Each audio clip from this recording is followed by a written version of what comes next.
Hello. You're playing some Super Bomberman online.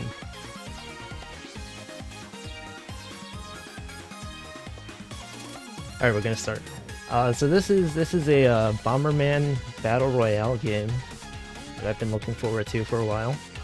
It came out on Stadia, and actually, how's the audio, by the way? I don't know if it's too loud or what, but I'm gonna play this. It's a Bomberman Battle Royale that was originally released on Stadia, and then I guess there's a Switch and Steam version and console stuff, which is nice because I don't think anyone really used Stadia.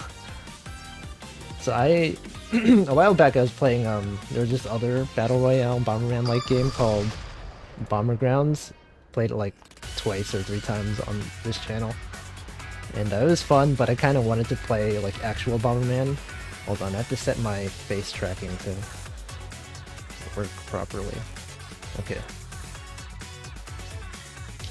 Yeah, so this game you have a bunch of different, Bombermans you can choose from. I guess they have different stats. Apparently the default white Bomberman's the best one, because he's just the regular guy. You can get all the power-ups. I'm playing on the Switch version, by the way. I guess because if I'm going to be playing this kind of game, I mostly play on Switch. It's free, by the way, so if you guys wanna play this game, it's free. It's pretty fun. The only issue I have with it so far is like the loading times are awful. Like you can see this, it's gonna take probably a while for it to load up. You kind of like wait for everyone to come in, which could take a while. I played a few games of this yesterday, and maybe like one round today. I haven't won yet, but hopefully this time we can be pro Bomberman gamers. Oh yeah, the original game for this was not a Battle Royale. It was the just Super Bomberman R regular. The R does not stand for regular probably, but it was just, I guess, a regular Bomberman game. And then they added Battle Royale, which is a separate game. I guess it probably uses the same assets as the original one. I don't know, I've never played it. But yeah, this one's free. If you guys want to play it, it's good. As you know, notice right now it takes a while. I guess the good thing is, like, since I'm streaming this game, I can have this is like downtime where I can just talk about stuff. Okay, so the game's gonna start. The way it works is kind of like it starts off like a regular Bomberman game in the sense that like you have 4 players on each corner. But as you can notice, once this loads, you can see there's like different maps. So like there's 64 players, and then so everyone, you start off in like this 4-person thing, and there's just regular Bomberman. But once some time passes, you can see at the top, after like 1 minute passes, it's kind of like in other Battle Royale games where like there's an area of effect, like the storm or something. Oh god, it's gonna be kind of hard to talk and pay attention at the same time. But after a minute passes, you have to like go to a different stage, and then there's like a safe zone where you could where no one can place bombs and stuff like that. I don't know. So there's items you can get that are standard in Bomberman games, like the punch, where you put a bomb and you press the Y button, or X. I always forget which button it is, but you can do something like that. Punch bombs. Usually, like, it goes kind of slow in the beginning, but later on everyone gets power-ups and it gets pretty hectic. I think the farthest I've gotten is like in the top 8 probably. It is kind of chaotic. So I guess in this beginning part, nothing's really happening. Since I'm in the safe zone, I don't have to like go to a different area. But in the beginning, everyone's just collecting items and stuff like that. There's also different characters. I don't really know like what the special skills are. I know that rabbit guy on the left side, he like has a chainsaw that you can. What the? What? Oh yeah, there's also voice acting. I didn't know it was I wasn't expecting voice acting. But I guess I haven't played a Bomberman game in a while, so maybe they usually have voice acting. What is going on? What is this guy? I guess that guy's skill is that he shoots a bullet and gets stunned. Feels a bit overpowered, but I don't know.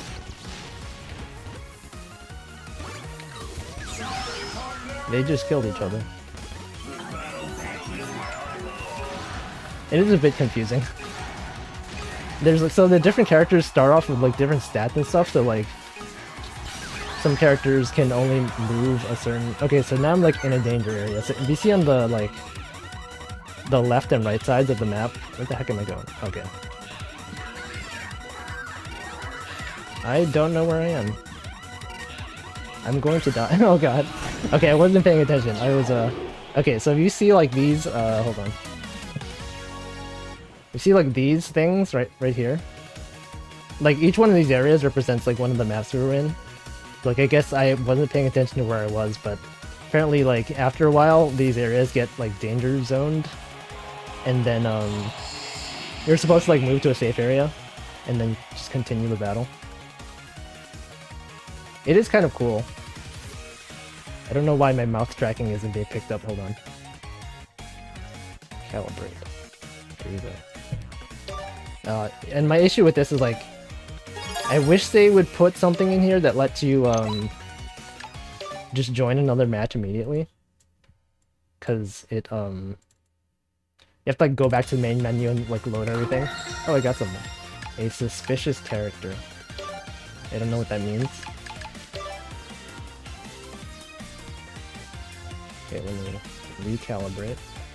I have to increase my mouth sensitivity. Here you go. Yeah, I like using my hand as a cursor. I can just point to stuff. Check this out. Whoa. Okay. It's probably gonna take like 2 minutes to load again. Yeah, apparently I found out actually, there's this YouTube channel I watch, it's called like Only in Japan, where it's like this guy who goes around reviewing, like, not reviewing, just like touring Japan and like, recording videos and stuff like that. Apparently one of the friends that shows up on that show is actually a voice actor, and he voiced one of the Bombermans in this game.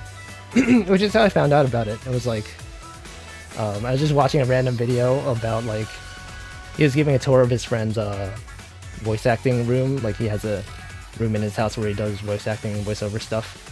And then he just mentioned like, oh yeah, I was the whatever bomber in Super Bomberman R. I was like, whoa. I didn't even know Bomberman had voice acting. So that's kind of cool. And yeah, I guess my only complaint is the loading times. Kind of takes a while. I wonder, I don't know if it's as bad on the other platforms, or if this is just a Switch problem.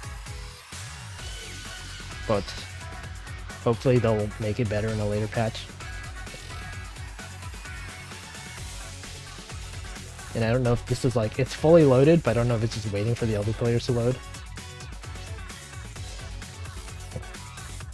And also, I guess the reason why I'm streaming this early is because Monday is a day off. We have, in the US, it's Memorial Day.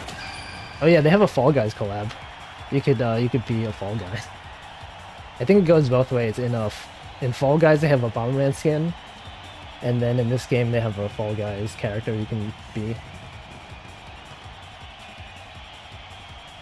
I'm just waiting for it to load. I don't know what the Fall Guys skill is. I guess he can jump around. Okay, hopefully I don't die in a stupid way this game. Yeah, so Monday is Memorial Day, so usually at our company, if we have a 3-day weekend, we usually have... People usually take like a half day on Friday, which is why the stream is much earlier than usual. I usually stream at like 6 PM Eastern time, but I guess today, since I have time to do it earlier, it's like 2:40 right now.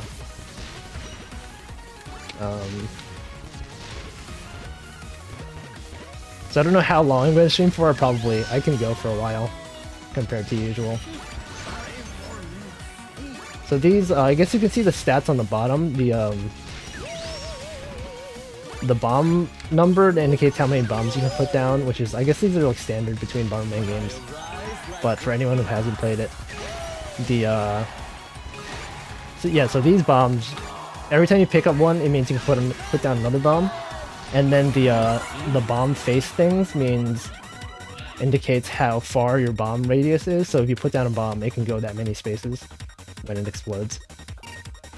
And so the stats are like, each character has they start off with a certain number of bomb upgrades, and like you can,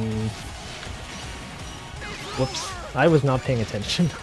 Okay, and you can die twice, so that's one of the good things. You have 2 lives, and then if you kill someone, you get to take one of their lives. Usually, if you're able to pick it up. I guess there's also like wow, okay. It is hard to talk and pay attention at the same time. But now we get to watch me queue again. Yeah, that was a Fall Guy. There's a Fall Guys in this game.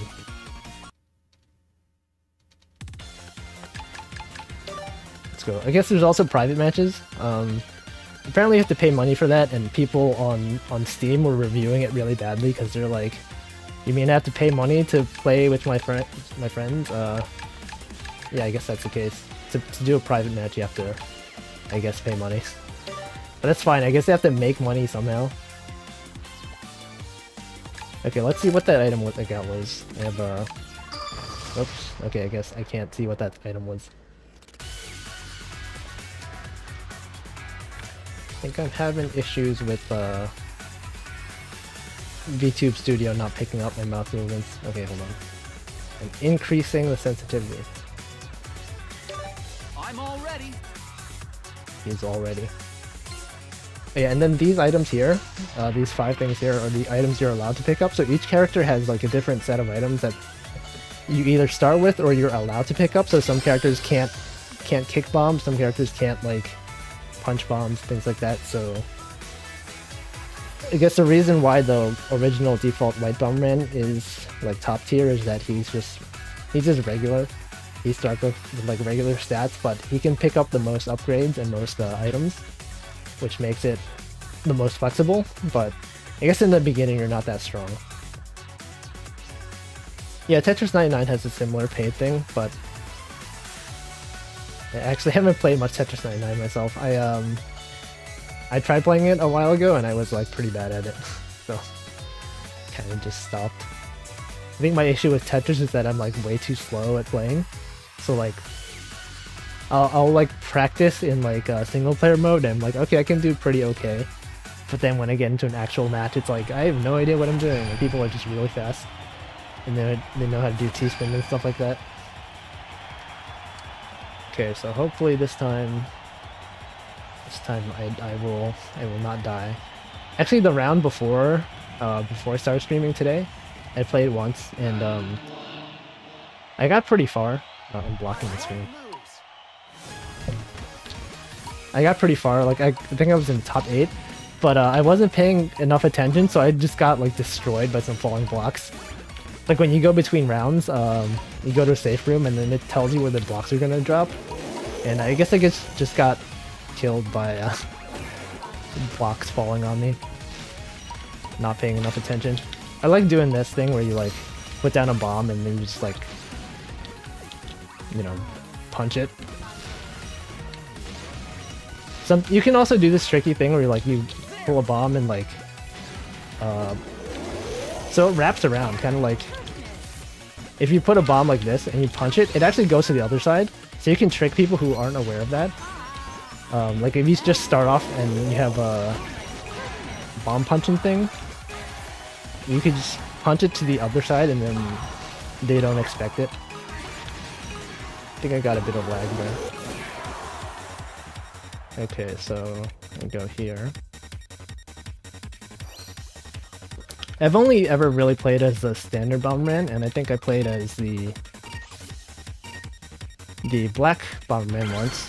Only because they have like different missions in this game, so like... So like, sometimes you'll get a quest that's like, play as, you know, this specific Bomberman like for 3 games and have done stuff like that. Yeah, I think usually in the other games, if you punch bombs, they usually like go through all the blocks. This one, the bombs can actually sit on top of the blocks. Like, I guess it might be kind of overpowered if you can punch a bomb that far. It gets kind of chaotic since like usually in the early rounds no one really dies, so like you'll have rounds like this where you have like maybe like 8 people in a single map and it gets kind of chaotic. I think probably like the safe play is just like try not to die and then just like I'm not even really trying to kill people yet. Maybe like near the end it becomes important. I think there's also cases where like if you kill everyone on the same room as you, you might it drops a ton of items, which is cool. So I just like doing stuff like that. See, I just stunned that guy. He probably wasn't expecting me to throw a bomb looped to the left side of the screen. And those roller skate things increase your speed. Ah. The Fall Guys. Okay, this happened a while ago, but I guess they added like a He's in an eye skin to Fall Guys a while back. That's pretty cool. I think Fall Guys is also coming to Switch at some point. Like I played it a bit when it was on, because it's not, you can't play it on Mac, but I tried playing it on Windows, and I was pretty bad at it. My graphics are also not very good. Okay. So I've made it pretty far. I'm in the top 20 so far. Yeah, the looping has been there forever. One thing I missed that was like not in this game, I guess, is whoa, that's a lot of items. Wow. Now I'm really fast. Oh yeah, so there's these like egg things. Oops, what? What? Okay. I guess I just walked into it. Pick up all the items. Oh god, oh god. I think the issue with going so fast is like I can't tell, like it's so sensitive when you have this much speed. So it's easy to just walk into stuff unintentionally. Oh, these Pierce bombs go to, oh my god, look at all these items. It gets really fun, like when you have like this much stuff.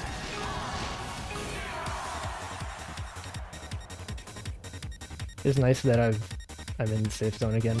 Okay, I'm in the top 8. Hopefully I don't make a dumb mistake. I think usually when it gets to this point, like everyone has like, you can kind of assume that everyone has like power-ups. So it gets kind of dangerous. Oh god. Oh no. Oh no. I think thankfully I've like grabbed enough items that, what the heck? Oh, there's okay. One of the characters' abilities is to be invisible. There's like since it's a Konami game, they have like Solid Snake and I don't know if it's Solid Snake. I've actually never played a Metal Gear game, but there's Snake in this game, and one of his skills is to go invisible. So I guess that's what happened here.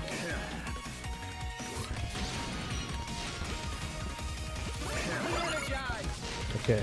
Yeah, everyone died. Okay, I'm in the top 4 now. Oh god. I might actually win. Maybe. That guy he just killed himself. Alright.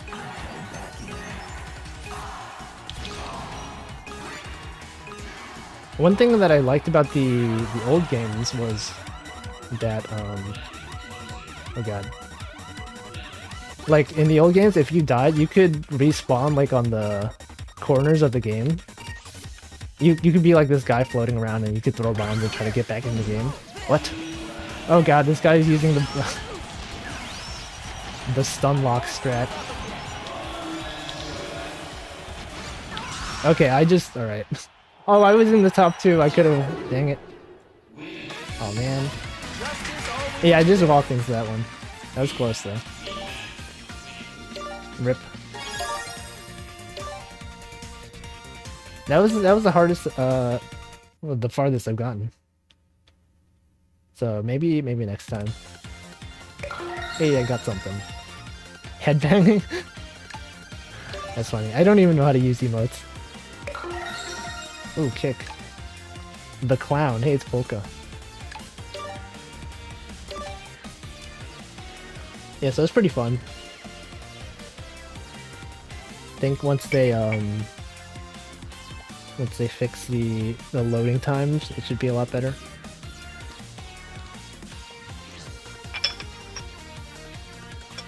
So yeah, I used to play a lot of Bomberman in like back in the PlayStation 1 era. My cousin had, I forget which Bomberman game it was, but it was like on the PlayStation. Might have been like Bomberman 2, or I don't know the name of the game, but whatever Bomberman was on PlayStation, maybe it was PlayStation 2. There was like a story mode and also Bomberman Racing, which was kind of weird. You had like these rabbits. It wasn't even really a Bomberman game. It was kind of like you have these rabbits that you ride on and you do the race, and then you kind of like grind to get money to buy faster rabbits. And we just played the Bomberman Racing for like, I don't know. I just have memories of going to my cousin's place playing Bomberman Racing for like a very long time, and then we just unlock all the faster rabbits. The rabbits in this game are called Louis. I don't know why they're called Louis, but you might see them in this game. They show up as eggs.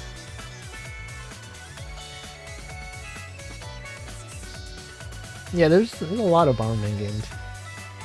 I don't remember, like...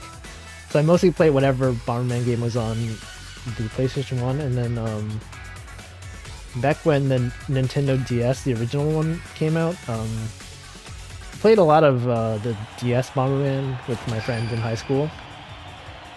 So like the Nintendo DS had a download play, so if one person had a copy of Bomberman, you could just everyone download play it, and then you could have like a bunch of people at the same time.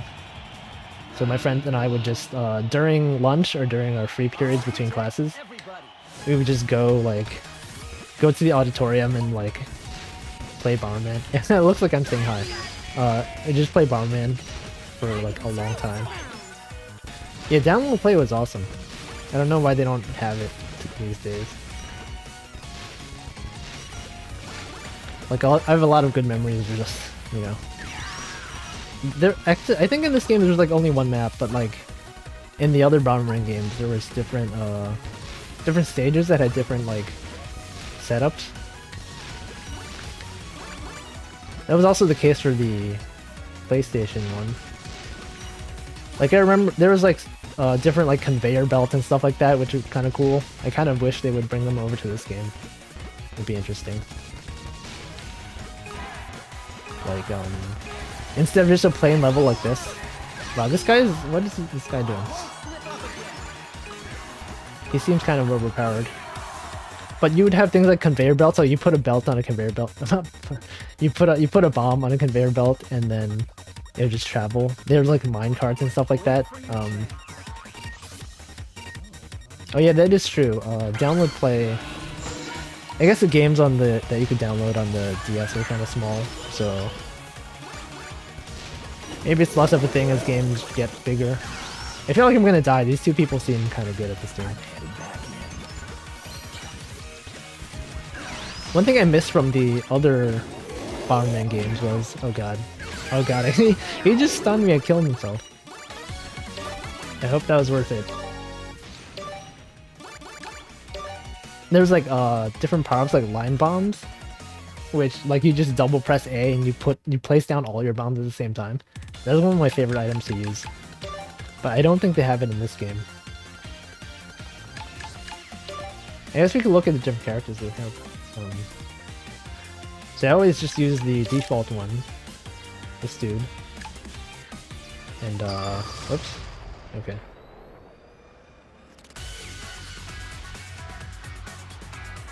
Now saving.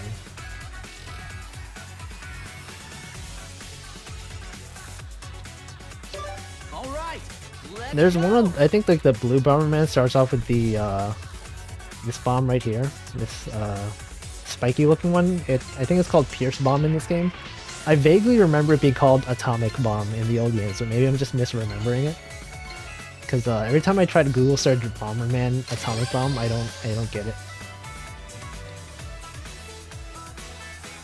Yeah, there's no gacha, I think. You just get premium tickets to buy specific characters. But everyone's kind of like, there's not really much of a point to doing it because the default Bomberman is the best one. I guess if you like a gimmick character, just buy one of those special ones. And also, as usual for like battle royale type games, there's a battle pass in this game. So you play it, you get experience and unlock items as you saw earlier. I don't know, it's kind of cool. I just hope they add more stages and like, I don't know, stuff like that. It is a shame that this game was like Stadia exclusive for so long. Because it feels like the kind of game that like could do pretty well. They also don't seem to be advertising it that much. I feel like I personally have been looking forward to it, and like even I didn't know the game was coming out this week. Like I just saw one of my friends retweet a tweet from Konami that was like, you know, Bomberman, this thing coming out May 27th. And I was like, wait a second, that's this week. They announced the release date like a week the same week it was coming out is when they announced like when it would be released. Oh yeah, that's a weird thing. In this game, you choose your region if you're in the US. You choose, their options are like California and other. So I was like, what? It's kind of weird to me. I assumed it was like, I don't know why it's like that, but your only two choices in the US are California and other. I don't even know what they use that for. Like maybe there's some law in California about like in-app purchases that they have to adhere to. Not sure why they do that. What? Oh, this dude's invisible.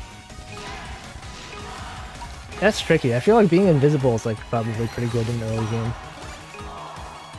But now that I have Bomb Punch, I guess it's not as bad.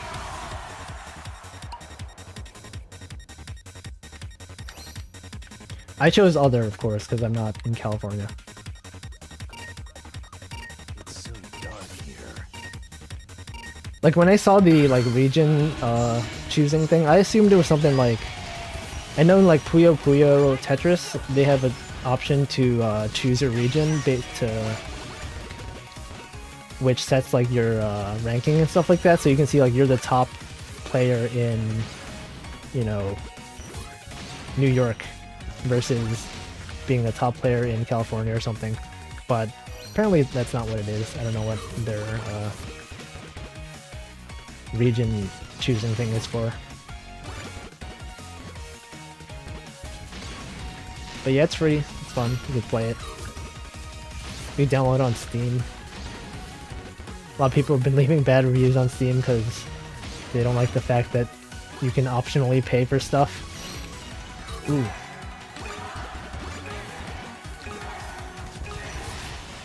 Okay. I have a pretty good set of power-ups right now. Good. Okay. Go to this one. There was one time when I played this and I ended up being the only person in one of these rooms, and I guess like the way it works is if you kill everyone in the room you get a ton of power-ups, but like I just happened to be a room that had no one in it and they just gave me a bunch of power-ups. I ended up not winning that round, but that's pretty powerful. Hey, Nightbot actually works. I set up Nightbot like forever ago to ask me to drink water, and it has never showed up in my channel until right now. So I don't know like why it's suddenly working, but now I have water reminders. Should be every like half hour, but I'm in the middle of a game, so I can't do it. But I'll just wait. Hey. I'm heading back in. Oh god. I won't slip up again. Oh, nice. I'm fast enough to get all the items. I like the way you say water. Is that not how people usually say water? Is that an unusual way to say water?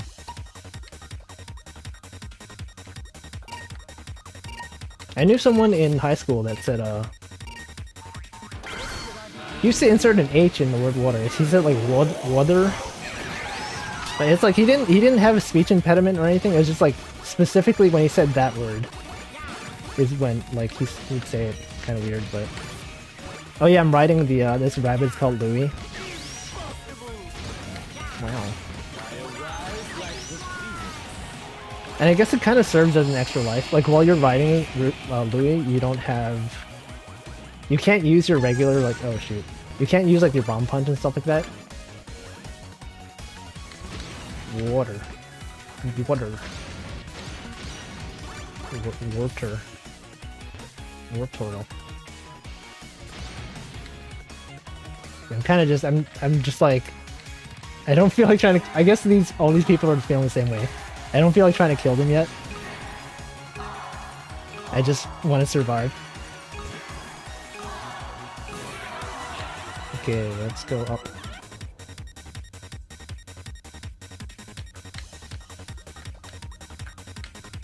Yeah. Water. Water. Warp here. A few times I got killed by those falling blocks. Whoa.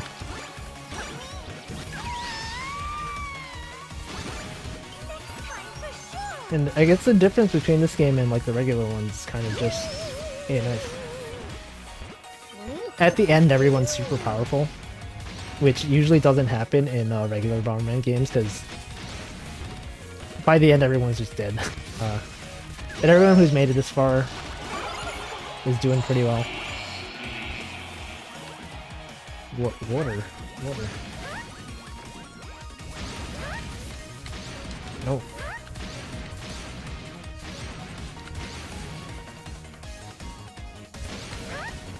Yeah.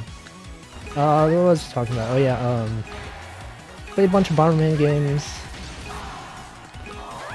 Haven't played much, I think the last Bomberman game I played was probably the DS version. And, other than that, like, playing the Bomber Grounds game, which is not exactly the same. Oh god. This is good. Oh god, we're all gonna die.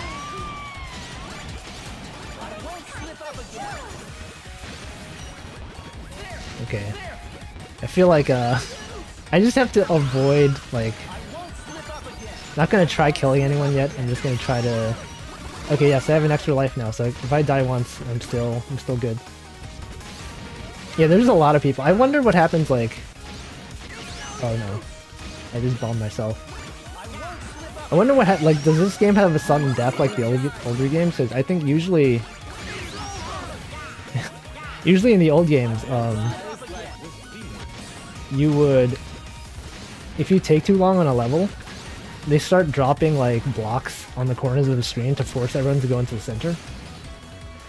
I wonder if that happened in this game. I never made it this far. Or I mean, I guess I made it to the top 2, but... Okay, I guess we're gonna find out. It does after the last round? Okay, yeah, here we go. This is like what they usually do in Bomberman games. Oh no. Oh man. I got top 4. That's pretty chaotic. Okay, I'm gonna drink water now. Thanks for the bot reminder.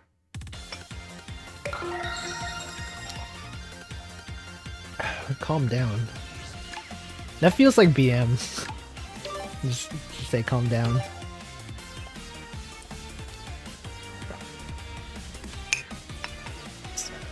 Another water drinking animation to add to the compilation. Yeah. I feel like the UI is also kind of confusing. The fact that it says canceling search right here. I don't know what that means. I'm not canceling the search.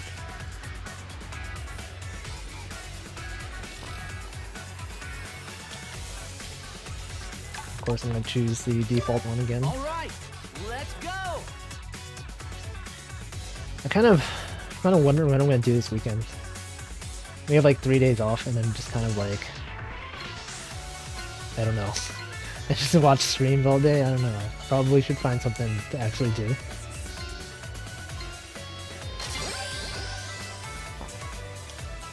I could probably play this game for like a long time. It's like the kind of game where it's just like, I guess with the usual battle royales, it's like the, you know, just one more game kind of thing. Where you're like, all right, I'm doing pretty well, but maybe just one more. It's just the downtime is a bit much. Thankfully, since I'm streaming, I can talk during these loading screens. Oh, it's gonna be stormy in New York this weekend. Yeah, I mean, I don't usually go outside, so maybe that's not an issue. I guess it's gonna probably be really humid then, which is gonna suck, because it's gonna be really hot. Did I rig the Live 2D myself? Yes, I did. It was actually kind of easy.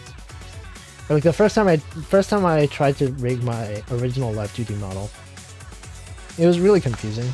I didn't really know how to do it. But since like a few months ago, there's a lot of good tutorials on YouTube on how to rig your Live 2D model. Like way more than when I first started trying to do it. And they're very good tutorials and easy to follow. And so I guess if you just look up how to do it, it's a lot straightforward.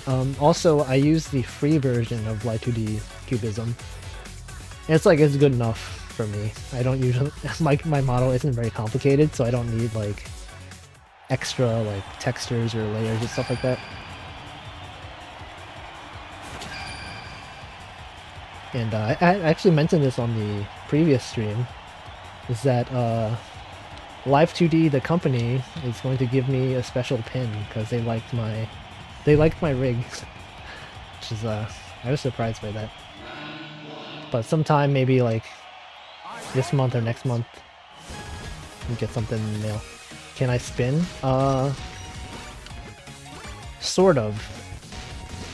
I have it so that I can spin in I set up an animation that allows me to spin, but I don't have it like configured to be used. Oh god. Oh, I can punch. Okay. God, I can punch. Maybe I can try spinning later. I do have a spin button. Oh god, no. Okay, nice. I'm just grabbing all these items because I'm faster than this guy.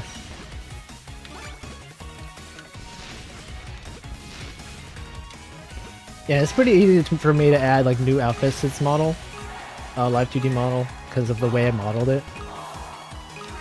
It's like surprisingly simple, because you know, usually with like VTubers they'll have like shading, shading and like, you know, actual like eye textures and stuff like that.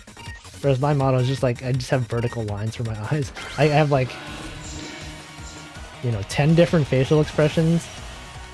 And it's easy to do it because they're just textures that don't need like actual rigging. Oh no.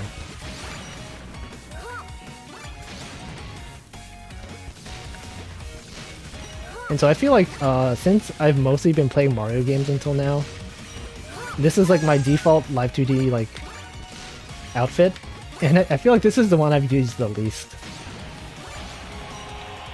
Because like I kind of like using the other version with the glasses and the vest, sweater vest, and then the Mario outfit because I play a lot of Mario games. Well, no, I played the one Mario game for a long time.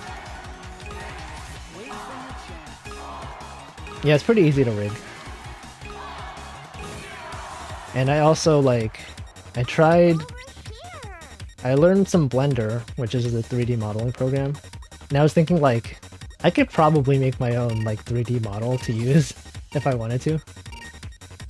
The only issue with that is that, like, all the good, like, oh god.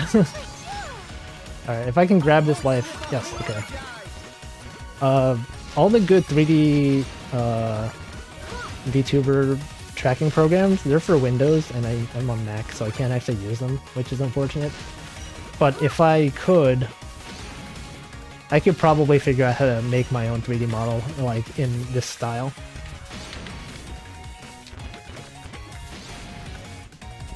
It'd probably be like something low poly. Kind of like the low poly aesthetic. I don't know if there's any like low poly VTubers. That'd be kind of cool. Yeah, POSIX compliant. That's Mac OS is BSD based. Mostly because I'm a software engineer, so I mostly try to use Linux compatible things. Hello everyone. I was also thinking of getting one of those small touchscreen monitors. So like, usually streamers have some sort of like, not usually, like sometimes streamers have this thing called a Stream Deck, which they use for controlling their stream and stuff like that. It's basically like a really expensive like module, like this thing that sits on your desk that has like a few buttons, and you press it and it does stuff in OBS and like shows your stream stats and stuff like that. Okay, I wasn't paying enough attention, I just died. But I was thinking I could probably buy like a small 7-inch touchscreen monitor that I could use for controlling my stream. So like VTube Studio, which is the app I use for my live 2D tracking, they might have a public API soon, which means you could program stuff to control VTube Studio. So I was thinking, like, if I could buy a touchscreen monitor and then like program my own like web page that sends commands to OBS, so I could like control, you know, my facial expression in the middle of the stream. Because currently what I have to do is like I have to go into VTube Studio and like press the hotkeys, which is kind of annoying. If I just have it on touchscreen with like all the buttons labeled, it'd be much easier for me to react to stuff. So I know like when you're watching like Holo live streams, like for example, like I know Callie is really good at controlling her facial expressions like mid-stream. And so I guess it's because they have like I assume they control it via their iPhone with controls on there. Okay, I should probably actually focus. I'm in the top 8, doing pretty well. Yeah, I mean, I could do it with an Android tablet, but I don't know. I feel like the thing with Android tablets, or like for using it in these ways, is kind of like you have it plugged in all the time. It gets really hot. It kind of kills the battery life. Because like in the old version of VTube Studio, they when it used the tracking from your smartphone, I feel like my phone would just get really hot after a few hours of using it. And that's one of the things that like you'd be just using a... Oh god. If you're just using a touchscreen monitor... No! Ah. Okay. Not awful. Hey, I mean, I guess all these other people aren't streaming and talking at the same time, so I have an excuse. It's hard. It's hard to talk, and Silent Hill. Cool.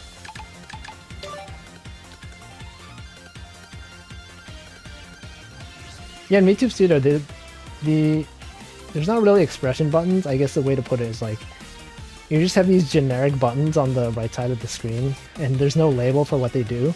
You could set what color they show up as, but I know it's kind of hard to tell. So I have mine mapped to like keyboard buttons, so like F1, F2, F3, and stuff like that.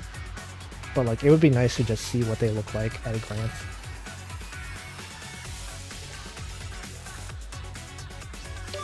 All right.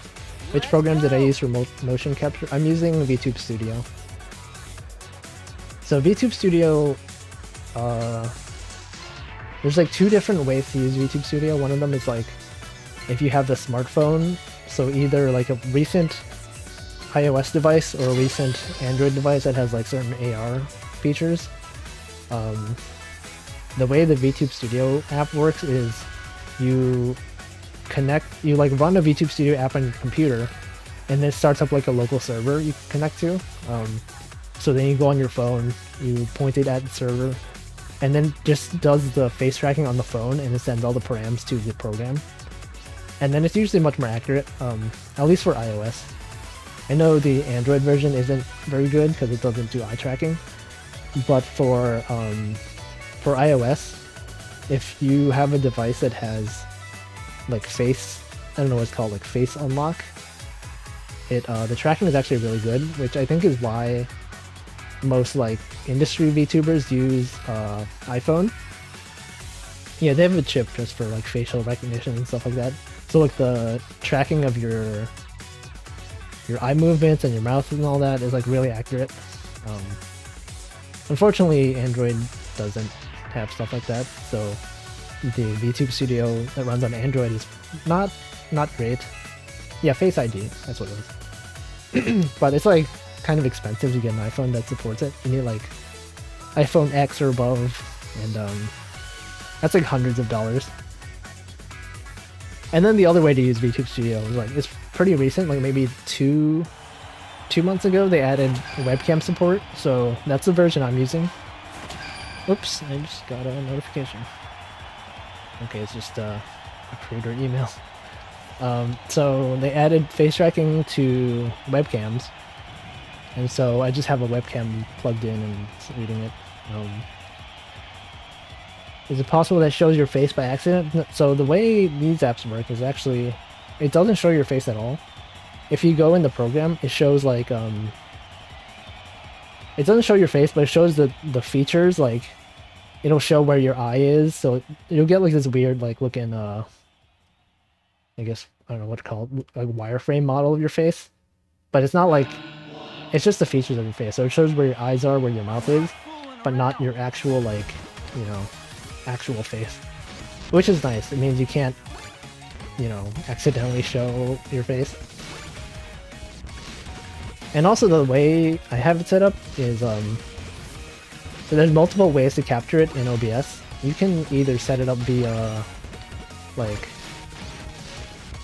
you can use window capture, which is like, you know, standard what people use to capture games and stuff. And the way to do it usually is like you set a chroma key. So you make the background like this transparent, not transparent, like this green background that's really bright, and then OBS knows to, you know, treat the green as transparency. But there's another way to do it in the VTube Studio, which is setting up a, I think it's called VDI or something like that, New Tech, something like that, and that just sends it straight to OBS, so that's the version I'm using.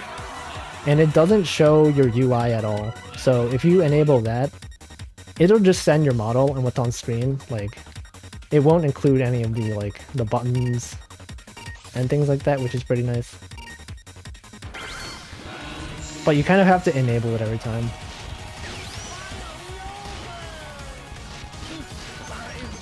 Yeah, there are people who like have really weird VTube models, like clearly as jokes, but it's kind of funny. Like I know there's someone who like just makes random VTube models. Like he'll have like a graphics card VTuber, where like he'll just take a picture of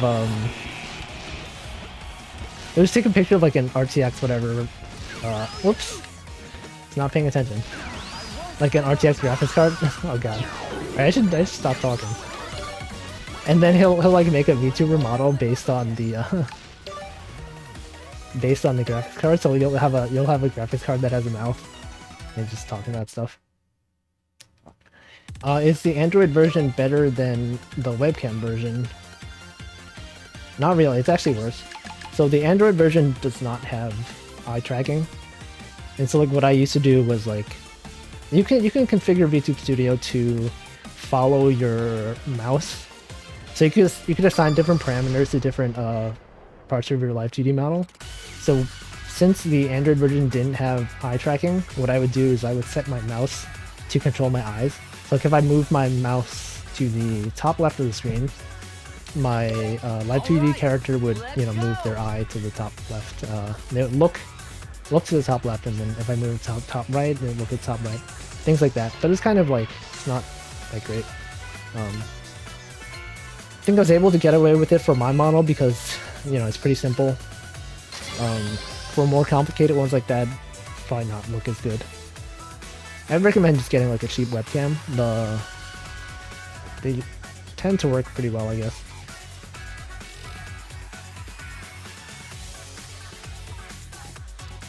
Looking how to... There's a gun VTuber. Oh yeah, it's New Tech NDI is a protocol. Interested in getting to VTube or more like a piece of bread or something? Yeah, and actually one of my friends, he is a toaster VTuber. He made his own like toaster that has a face on it, I guess. Kind of fun.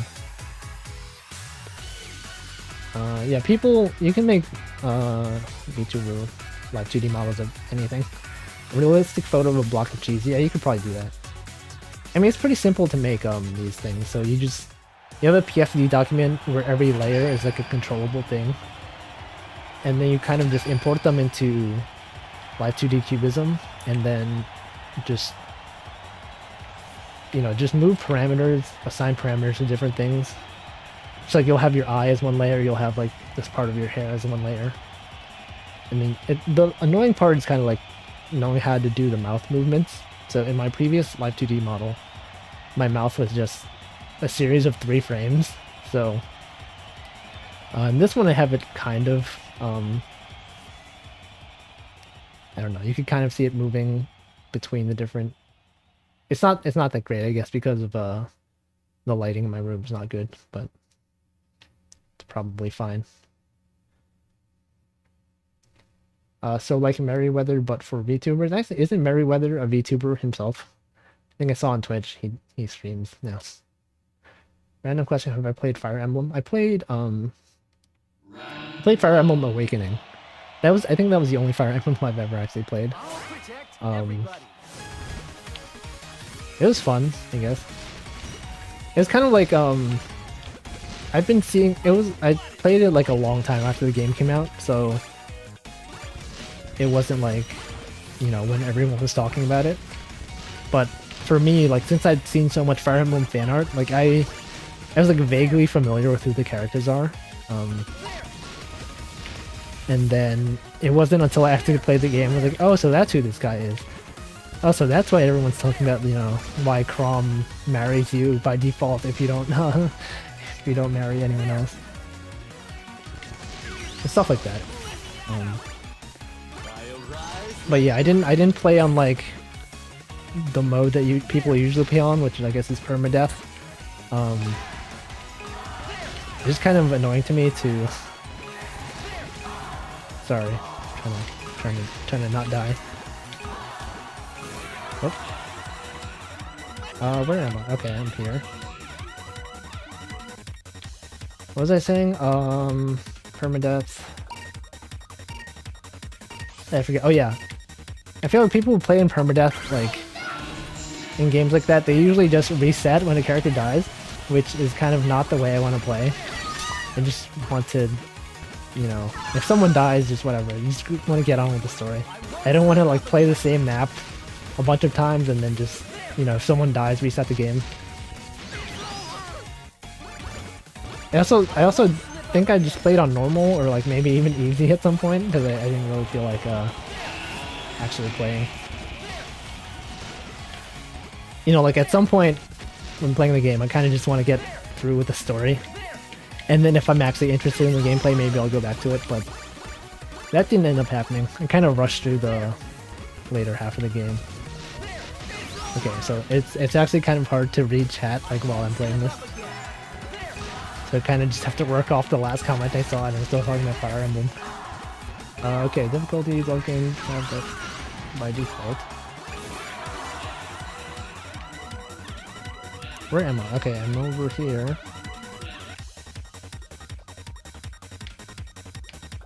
Okay, let me go here. What should I be doing now? Yeah, I guess there's also a thing where like people who play the game, like they assume that you're playing a certain way, and they're like, why are you playing on easy mode, you know? Don't you know only babies play on easy mode? I'm just like, I don't care. If it makes you feel better to play on like the most hardest difficulty, go for it, but I kind of don't care. Oh god, okay, no, that's fine. I'm good. I don't like this bomb that I have. It's the one where like you punch it and it just goes crazy.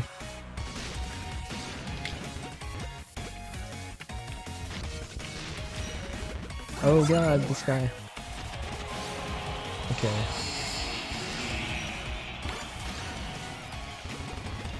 Yeah, there's no problem playing on easy mode.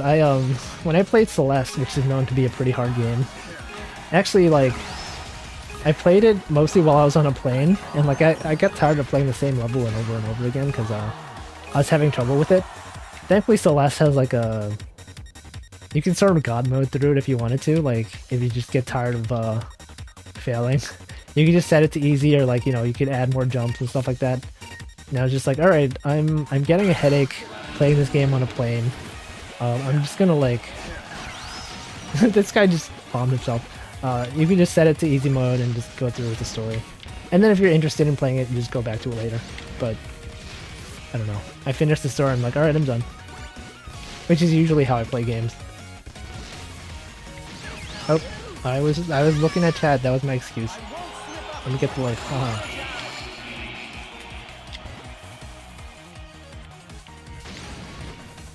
Okay, let me read chat. This guy doesn't seem interested in killing me. I'll just look at chat. If I want to try the rig, you can go for the Live 2D software. Yeah, I recommend using Live. VTube Studios is the program that I use, and it's free. Actually, if you have webcam tracking.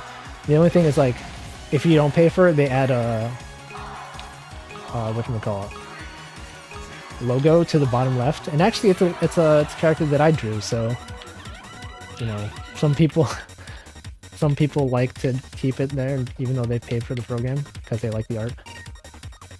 There's also like, I think one of the other programs people use. What? Okay, no one saw that. There's a program called PRPR Live that people use for VTubing, for Live 2D.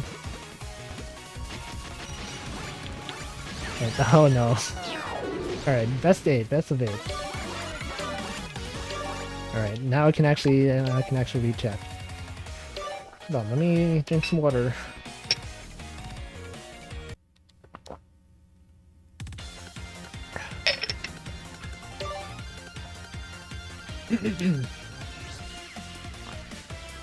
Yeah, usually when I play games, I just want to see the story. I don't really care about doing it the ideal way.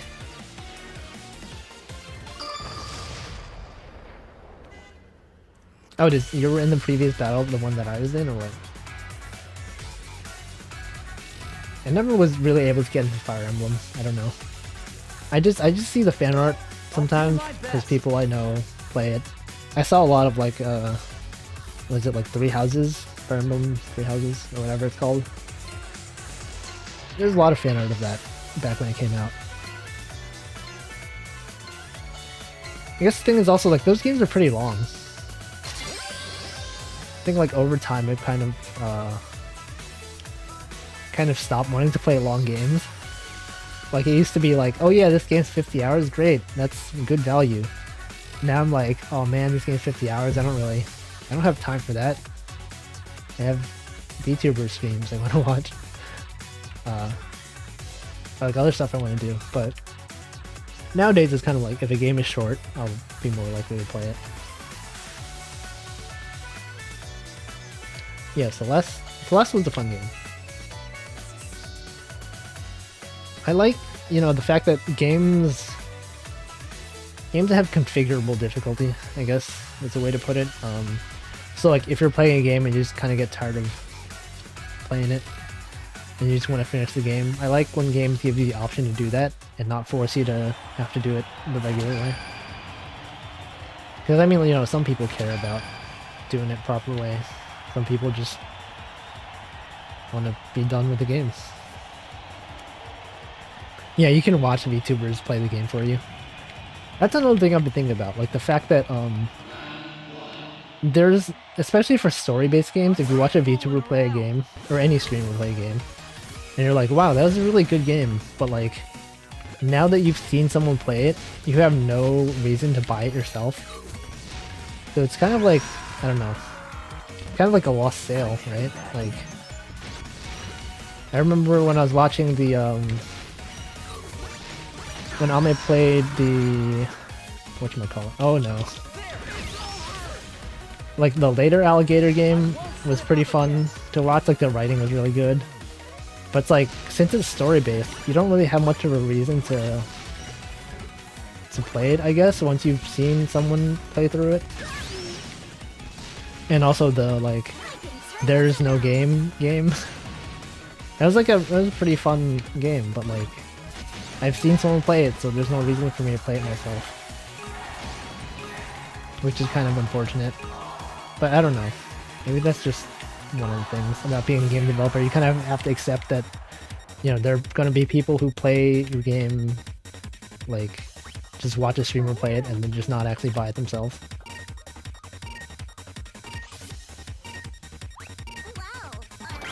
Wow. Oh no. This person knows the, oh no. This person knows the meta of, punching bombs to the opposite side. I was tricked. Thankfully, it doesn't matter. I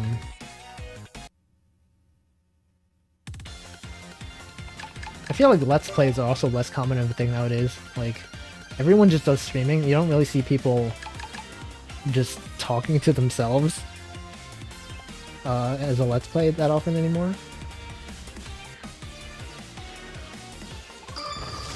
Yeah, I don't remember the last time I played like a long game like that. Yeah, Outer Wilds is also a thing, like, I don't know, I sort of had the Outer Wilds stream playing in the background, but I didn't actually look at the screen, so I don't know what the levels are.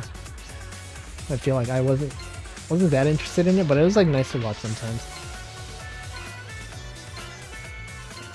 I mean, sometimes I like think about if I watch a streamer play a game that I like, you know, maybe I should like just buy the game myself and just not play it. I don't know. Like, I know a lot of people who like have watched like Undertale playthroughs and like they're really into it, but they've never played the game because you know, you watch someone play it, there's not really much reason to play it yourself. And there's also cases of like when the fandom for a game is like, I guess, goes beyond the game itself. Kind of like Toho. Like, I didn't play the Toho games that much, but like, I drew a lot of Toho fan art back in the day. And like, I don't know. Just the culture is more about not the game itself.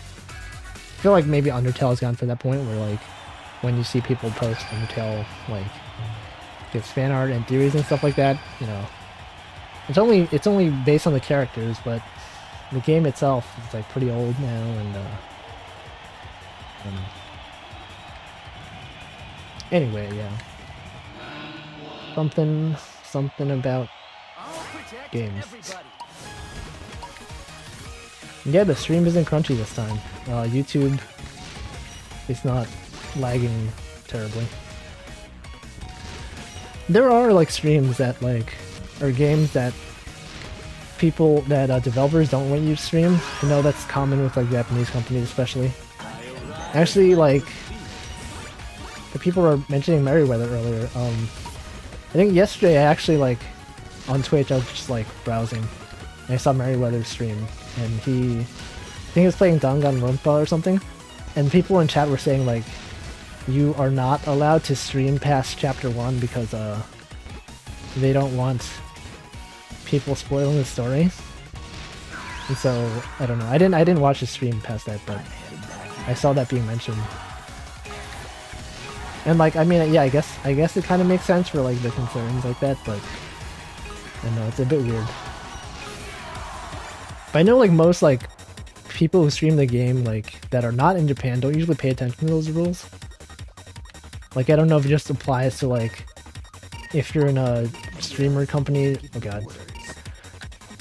Like if you're in a big company like Whole Life or like Michi-Sanji or something like that.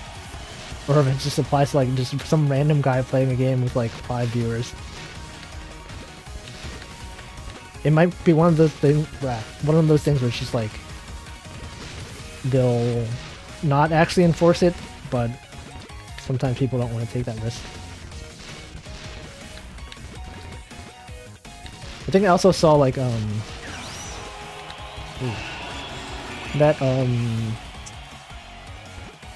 forget the name of the game. Nightshade, which is the like visual novel that Alman really likes. I think I saw like the guidelines for that game were like you're not allowed to stream it past a certain chapter. And so maybe that's common for like visual novel type games in Japan. Just developers don't want you to spoil the content. Because I mean, basically, like if you see the story like on a stream, there's no reason to buy the game. Because usually people will like post, you know, walkthroughs of like everything in the game. Which is kind of unfortunate, but that's how it works. Okay.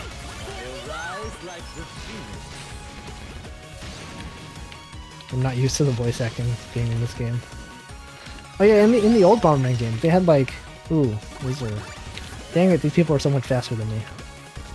In the old Bomberman game, instead of just like different colored Bombermans, like the PlayStation version had like for some reason I specifically remember there being a merchant bomber in in one of the Bomberman games that I played.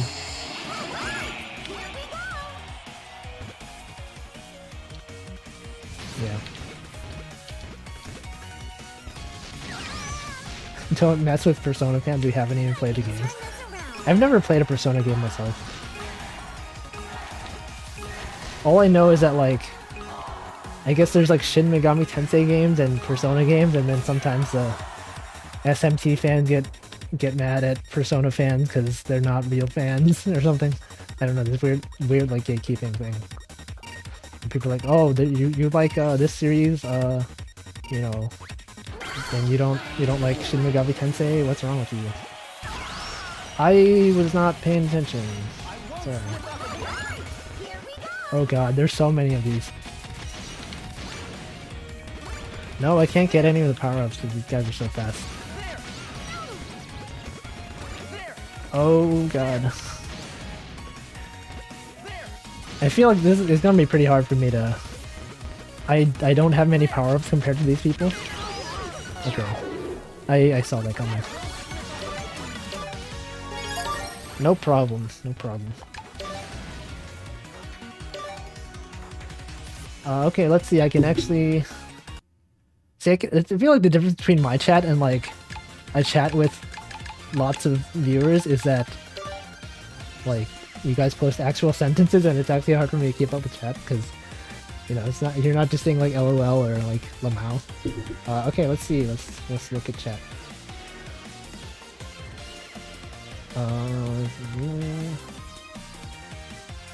I saw yeah, Undertale has a lot of like different fan theories. I saw there was like a whole video series about like alternate universe Undertale that like, you know, fans have made that has sort of become, you know, accepted, stuff like that. Let's see. Yeah, stream permissions are also not a thing I really thought about. It used to be kind of just like, you know, people doing Let's Play. You could play whatever the heck game you want. And I guess now we kind of have... Oh yeah, Nintendo had an issue with that. People... It would just take down, I guess, streams of people playing Nintendo stuff, but now they're more lenient with that, which is good, because, I mean, you know, they've... I like the fact that, you know, now that Mario Party has actual online, people are actually playing it and streaming it. I feel like that's something that they should have added a long time ago.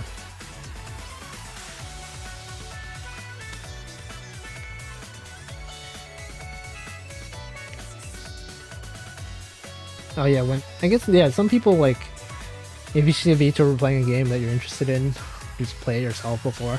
I was doing the same thing with Super Mario Sunshine. I mean, I've played it before, so I kind of know all the levels. Not all the levels, but all the like, you know, different levels you can play. So when Ame was streaming Mario Sunshine, it was kind of like you couldn't tell if it was because the game itself is scuffed or because like Ame was playing it not great. But like, since I was playing Mario Sunshine myself at the time, I was like, actually, yeah, the game is pretty scuffed. It is pretty hard to move the camera and stuff like that, so they gave me a better perspective of like, you know, it's actually pretty hard. It's not like he's doing bad, it's just the game itself is bad. And it's also cool, like, if you play a game while a streamer, like, shortly around the time that a streamer's playing it, you can kind of like relate, kind of like be like, oh, I know this part, I played it like yesterday and it was actually really hard, and you can see how they did it differently and all that. Like there were some levels that I had a lot of trouble with and Ame like did it on her first try, or like the other way around, like levels that I had no difficulty with but the streamer was, you know, having problems with it. And so like a lot of people were backseating the chat, was like, oh, she's so bad at this game, and people were telling her, you know, press a different button because it's controls are different on GameCube versus Switch version.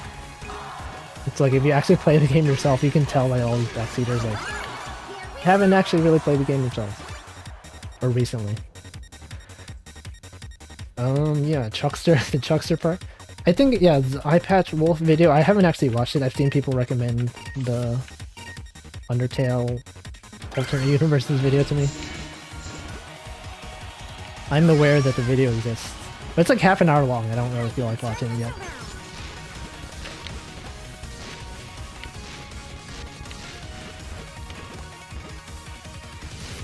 I guess I can find out what the Fall Guy's special ability is if I can see him using it here.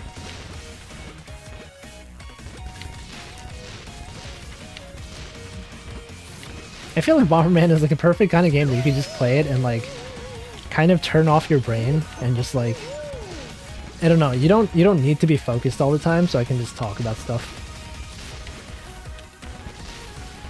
Like one thing about when I was playing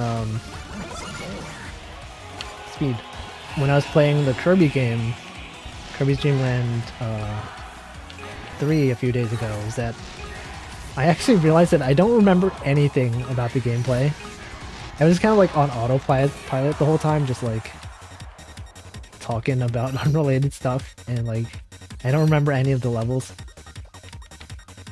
I just remember there being like there's like a water level at some point, forest level. I fought a whale or something. But then the thing about Bomberman is that like it's literally you're just playing the same level over and over again, which is fine. There's not much to remember. Yeah, Sunshine is pretty famous for being stuffed. There's like the infamous levels where like the watermelon one, the sandbird, the pachinko level. I went back and experienced those myself and was like, yep, this is oh no. It's no use. He said it's no use. He said the line.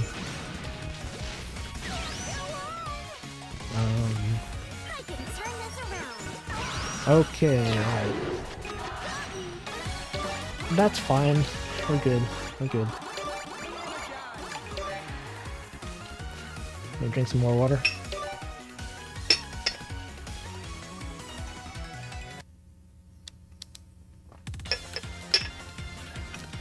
It is hard to stop backseating. I feel like I have the opposite problem where like, nope. I feel like I don't have enough backseaters in my chat because there's times when I'm just like, I don't know, how do I do this? Do I press this button or like, and then no one knows. Whereas if I was like maybe like a bigger streamer who had an audience that was more likely to backseat, you'd have like 50 people telling you like, you do this, and then maybe like 10% of them are actually telling you the wrong thing and have never played the game themselves. Yeah, there are a lot of times when you see VTubers or streamers in general not read the tutorial and then just like wonder why they're doing something wrong. I feel like I've probably done that a few times. Like something tells you to do this and then I'm like, I was busy talking to chat or something and I was just like, I don't know. Did it tell me how to do this? I don't know. But yeah, it is a bit hard to I don't know, to stream and do stuff like that at the same time. Actually, it's one story that I have is at work. We have I think every week or every 2 weeks we have what's called a sprint retrospective, where we just talk about, you know, issues we've had, you know, with tickets and stuff like that at work. And one of the things that we do sometimes is the project manager will just put in a random question in there, like unrelated to work. So like things like if you had a place that you can go to, like, sorry, if you had like a dream vacation, where would you want to go and stuff like that. One of the questions this week was if you weren't a software engineer, what job would you like to have? And mine was like, I was just like, I would like to be a live streamer. I think that would be fun. And then actually, project manager was like, yeah, actually my son watches a lot of live streamers and it seems like a hard job to do. You know, like talk all the time and things like that. And like he was like, I don't know if I want to do that myself because it seems like, you know, you have to put yourself out there and, you know, talk a lot. And then I was like, yeah, it is true. So I guess it is good that, like, I don't know, people in general kind of feel that streaming is hard, because like it actually is pretty hard. I guess it depends on the kind of stream you're doing, because if you're someone who's like really good at video games, you can kind of like get by without talking. Oh god, I'm gonna die. Because like if people are watching you because you're really good at the game you're playing, like people who are good at FPS or people who are really good at Tetris, you don't really have to talk much. You know, like, your gameplay proves itself. But like if you're just like general like decent at gameplay or not even good at gameplay, like you kind of have to talk, which is kind of like takes a while to get used to. Like when I first started streaming, I was like, I have no idea what to do. And now I feel like, now that I've done it, it's a lot more natural. Like for me, I didn't even consider the fact that I could. I'm kind of talking to myself, like, because I can't read chat while I'm doing this, except like in quiet periods. So I'm kind of just like rambling this stream of consciousness to myself, and that's a skill that takes a while to get used to. So yeah, I don't know what my point of this is, but streaming is hard. I am impressed when people like are able to talk for long periods of time without much input, because like with larger streamers, you kind of like, they have chat to, you know, bounce ideas off of. And okay, alright. But you know, people who don't have active chats, kind of like, you kind of have to... Ooh, look at this. You kind of have to like figure it out yourself. How to... Oh god, okay, let's go to the left. And I haven't been reading chat at all because it's hard to focus on this thing. But, ooh.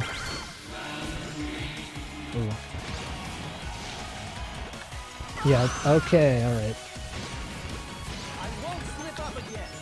I won't slip up again. Oh, I forget what I was talking about. Well, I don't want to like glance at chat and then oh man, there's a lot of items down there.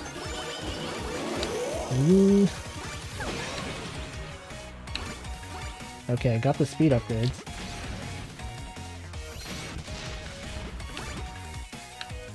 Okay, what was I saying? Something... Some people are probably saying what I was... Okay, let me glance at chat.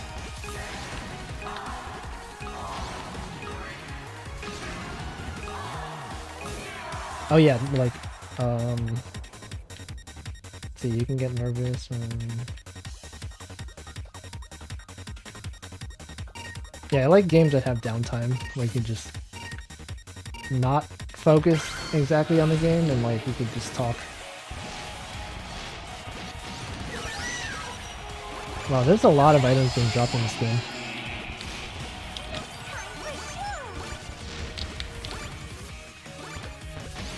Yeah, my project manager at work is pretty good.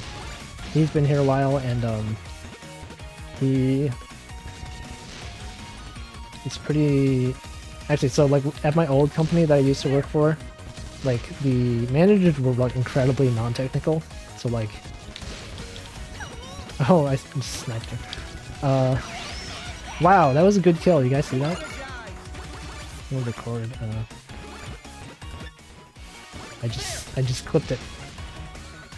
So like, you'd have managers who have no idea what they're doing technically. They just are a people person. But then like, since working at this place, my managers actually kind of like, they used to be programmers themselves, so they're kind of familiar with the technical parts of it. So like, people would mention, you know, we had to do a database migration or whatever, and they're like, oh, I know what that is because I used to do it myself. Oh, I'm in the top 8 again. Can I do it? I don't know. I was talking about talking, yeah.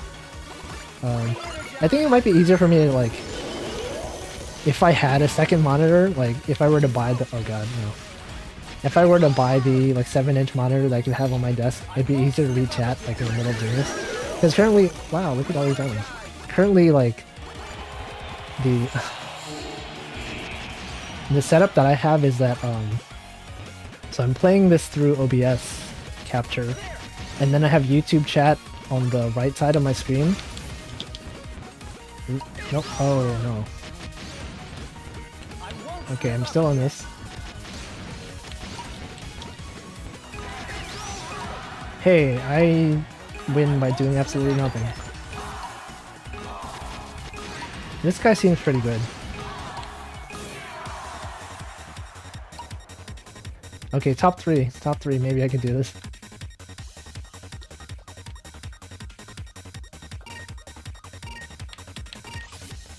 Okay, I'm going to focus and maybe not try to talk. Oh. Top 2. Oh no. Okay. Okay. Oh, what? What? Okay. Oh. We tried. I tried. I just walked right into that one.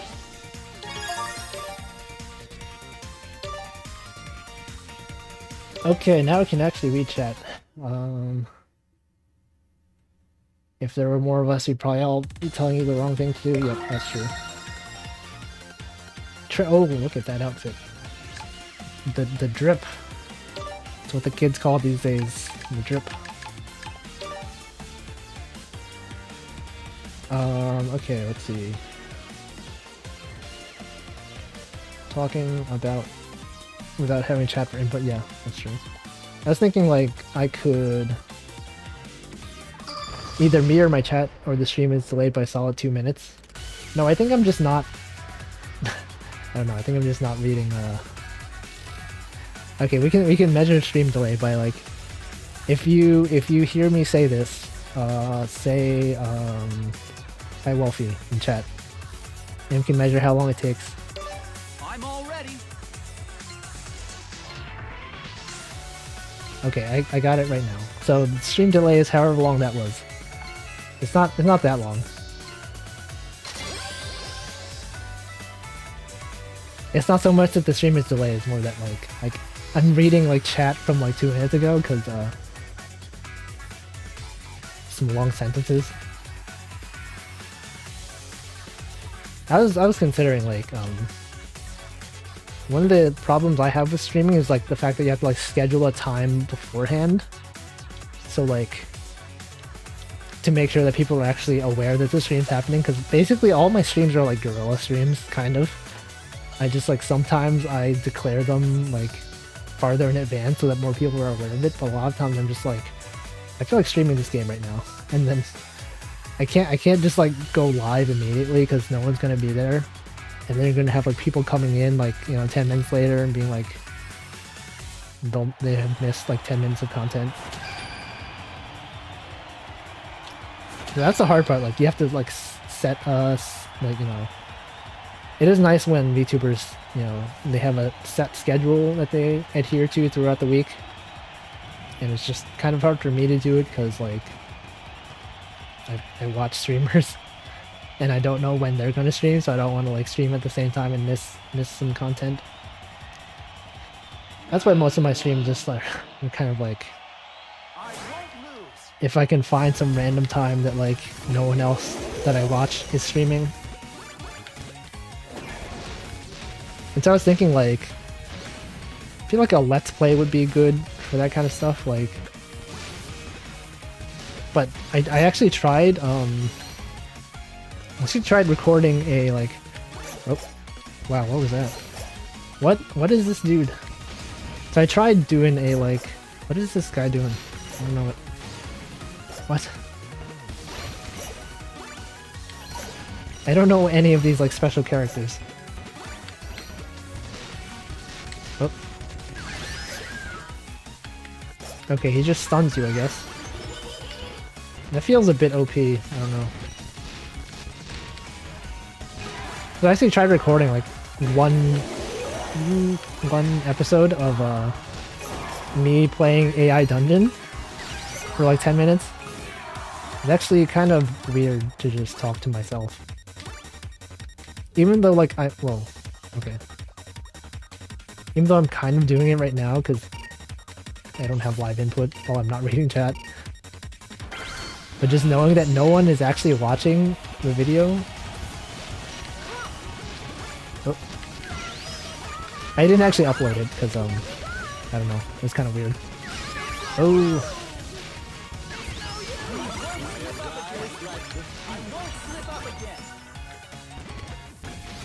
So I've actually been doing like these AI dungeon playthroughs where I try to do like stand-up comedy in where I try to do stand-up comedy in AI Dungeon. Okay, that was bad. I'm sorry. Sorry, Rabbit. So usually when people play AI Dungeon, they do stuff like, fantasy roleplay stuff. I just try to do like weird scenarios where I'm... Okay. Like, I just do weird scenarios, like I'm doing a super chat reading in AI Dungeon, or like I was doing these things where I would do stand-up comedy in AI Dungeon, where I'll just like, you can write custom scenarios, so it could be like, you are a stand-up comedian doing a stand-up routine, you go up on stage and you tell your funniest joke, and then I just press enter and let AI Dungeon autocomplete the joke for me. And it sometimes comes up with like some pretty funny stuff. But I think the way AI Dungeon works is like, I don't know, it's trained on random text from the internet, so we get like really questionable content. I don't know. It's just like, it always goes to like, it'll try to kill you or something like that. You'll have some random guy, you're just on stage telling a funny joke, and then this old guy comes up to you and he says, "That's a really funny joke. You should not do that ever again or I will kill you." And just like things like that. Just weird stuff. So like I tried recording one episode, and actually AI Dungeon was like It went off the rails. It was like, I don't know if I could even put it on YouTube. Well, it wasn't that bad, but there was the one VTuber one where I got, yeah, that one was weird. So I did the stream where I was a streamer doing a super chat reading, and then immediately after, like in the first few minutes, we would have, you know, some random person calling your phone number and be like, "I'm your biggest fan" or something like that. So AI Dungeons just has some like really weird scenarios it comes up with sometimes. That sword swing was very poggers. I did post it on my Twitter. One of the AI Dungeon scenarios where I was a stand-up comedian, and I would just like go up on stage and say like, you know, when the pog is sus and like, you know, it's lit fam and stuff like that. Or like I'd go on stage and say Pog and Among Us. And it would just like come up with weird stuff like, I don't know. I would recommend doing weird stuff in AI Dungeon. Okay, let's see. Sus Among Us. Among Us. That's pretty sus, bro. Pretty sus. You guys ever think about how there's like all these slang that we don't really use nowadays? Like, I don't see people saying it's lit fam that much anymore. Or like back when people said like on fleek, I don't see anyone saying that anymore. I also didn't realize saying sheesh was a thing. Like even before, like you know, people who watch Niji Sanji and you know, Alira says sheesh a lot, but like I didn't know that was a thing. Apparently, it was like made popular on TikTok.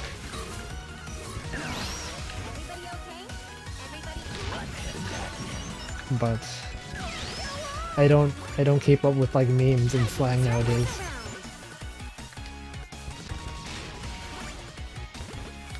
Apparently, like the line like "I'm going to become the Joker" is a thing that people say sometimes.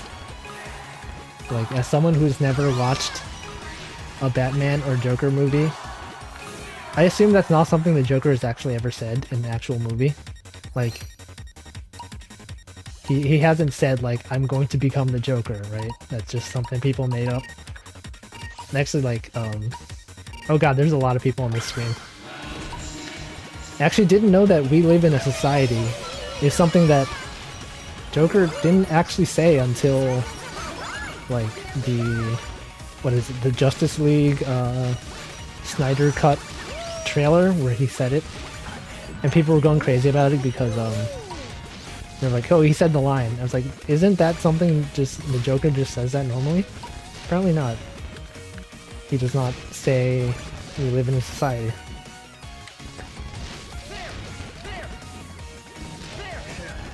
Nope. Ooh. Yeah, we live in a society.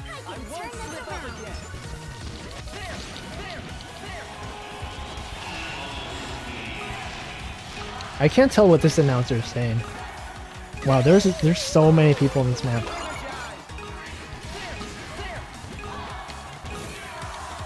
Okay, I was saved by the whatever this thing is. Hey, there's a guy named Delfino.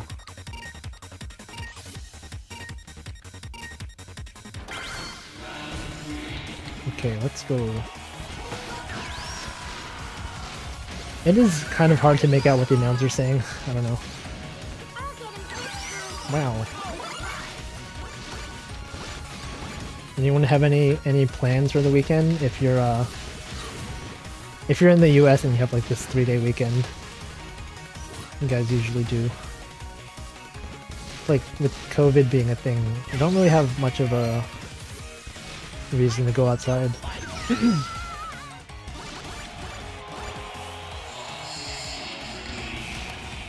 So usually for these long 3-day weekends, like when I used to be in the office, No one's trying to kill each other. Okay.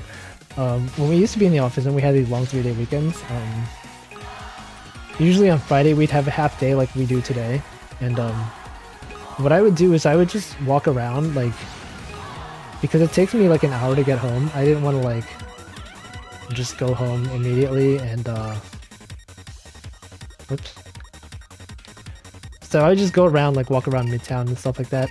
I would like sit in the park for like 2 hours, just listening to musicians. Oh. I'm kind of sad that I don't get to do that anymore. Because like I actually used to look forward to that, like even though I didn't like commuting an hour to work every day, just being like being able to go around outside to parks and stuff like that was nice. Oh yeah, people have work on Saturday. Oh yeah, what is it like to work in a hotel during these times? Because it's like, do you get a lot of customers still with COVID? Okay, I got greedy. I was gonna get that one up. I had no reason to get that actually. I think the max lives you can have is 2.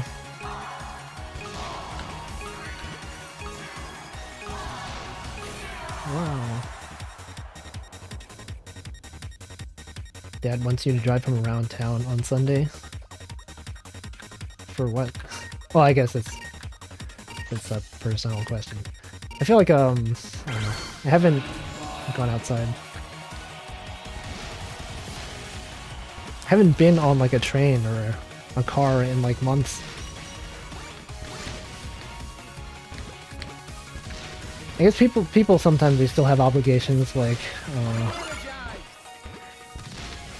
people are still traveling and have to go to hotels during this time, which kind of sucks. I know at my office they were talking about like, you know, oh yeah, we should get together to get some drinks and stuff like that. Cause like most of my team now is like remote, or like, I guess we're all remote because we don't have an office anymore. But like it used to be that we would all be in New York, but we've since hired in like you know, people work in California and stuff like that remotely, and it's fine.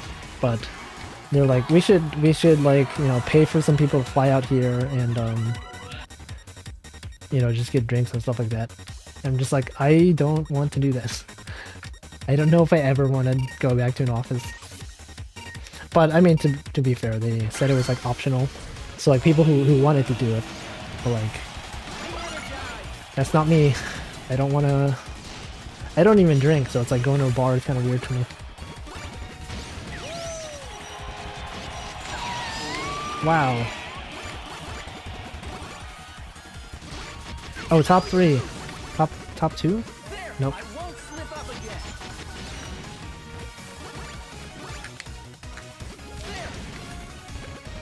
Okay, oh god. I'm going to... The sky is like... This guy's going crazy.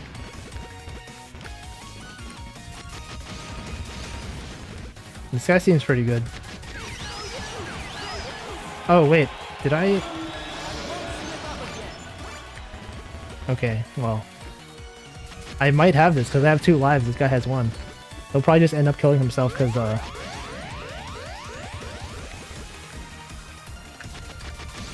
oh. No, I'm still alive. I'll just let him place the bombs and see like if he ends up killing himself. Oh, nice. Yep. We've done it. I'm the real pro Fortnite gamer. I mean pro Bomberman gamer.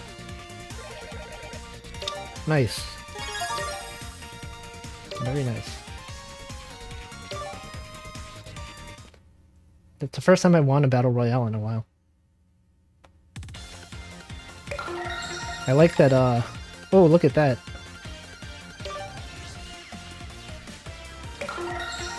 Oh, you get a carp? You get 2 different carps? I'm gonna equip that.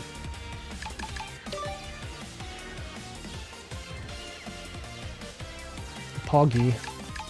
Some Poggers Cosmetics right there. Yo, look at that.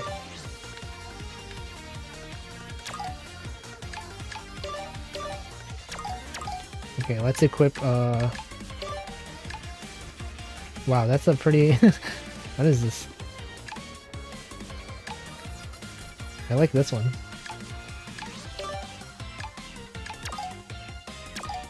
Yeah, look at that.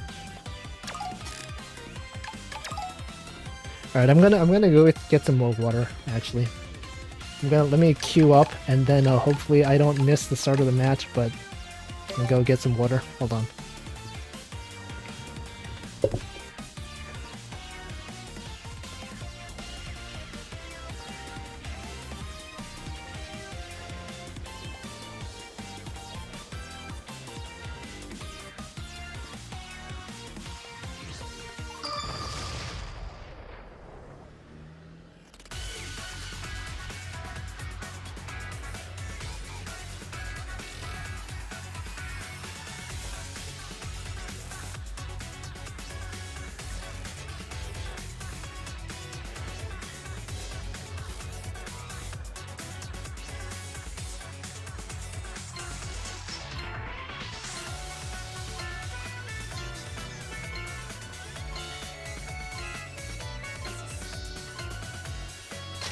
Alright, let's go!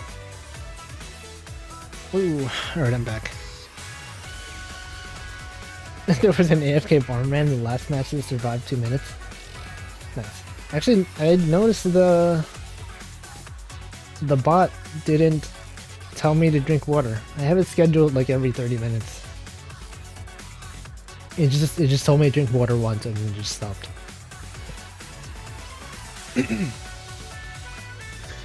I guess the load times are long enough that I don't have to worry about missing the start of a match.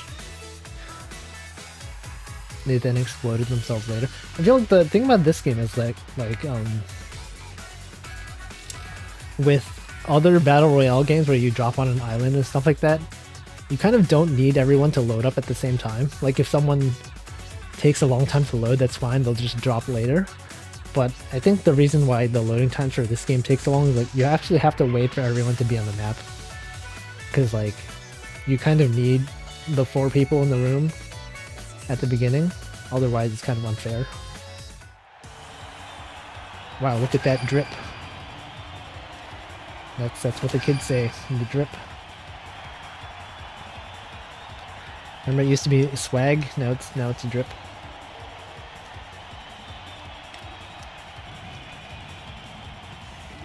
I don't understand slang.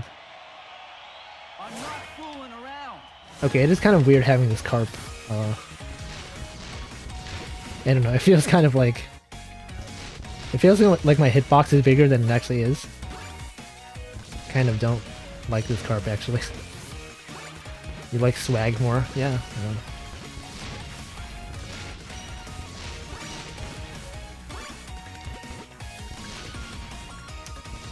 I feel like what's like some recent slang that people have been using besides sheesh?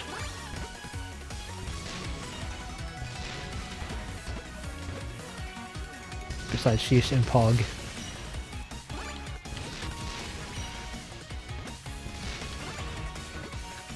I just want people to like bring back like some old slang that you haven't heard in years and suddenly it's cool again. I think sheesh is just something people say. I don't know. It's like I don't even know how to describe it. Oh yeah, another thing people say nowadays is cracked.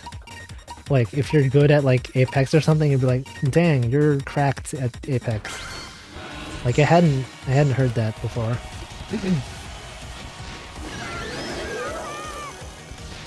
And so like I wasn't sure if that was like it was like a good thing. Apparently it is a good thing if you're cracked at something, you're good at it.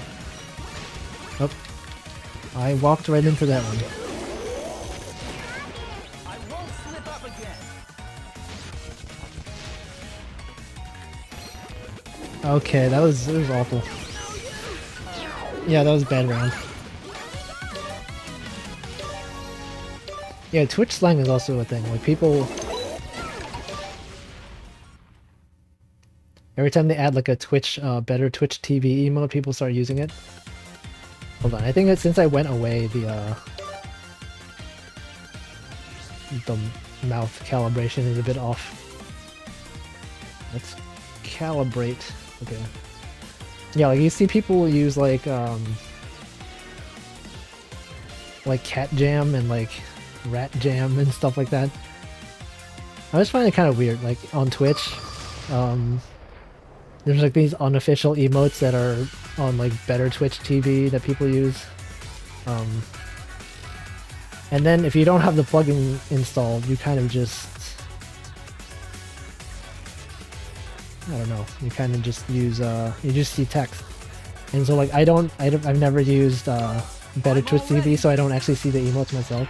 Yeah, Sour Please, Rat Jam, Cat Jam, like Keck W. I don't see any of them. I just see the text and I'm just like, okay, I know what emote that's referring to, but I don't see it.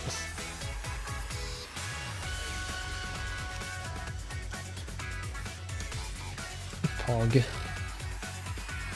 Poggy. Rat Jam? It's just if you know Cat Jam. I don't know, Rat Jam is just like a rat doing a dance. It's kind of, it's people use it when there's like music and slapping. Oh yeah, that's another thing. People who say like this song slaps, this song is a banger, this song, I don't know, what else do people say? Rat Jam. Rat Jam. Whoa. It's a bop? Yeah, that's a bop. People say bop. You guys remember Kids Bop? That's a thing. Where just they would have kids sing popular like top 40s US songs, but it'd be like weird covers where they try to like they try to make it safe for kids to listen to. So I have like I don't know, they'll have some song that usually has like obscene lyrics and then they'll replace it with some like kid-friendly term. And it's like, why even cover this song in the first place? Wake me up inside. This, oh yeah, people say like this song goes hard, things like that.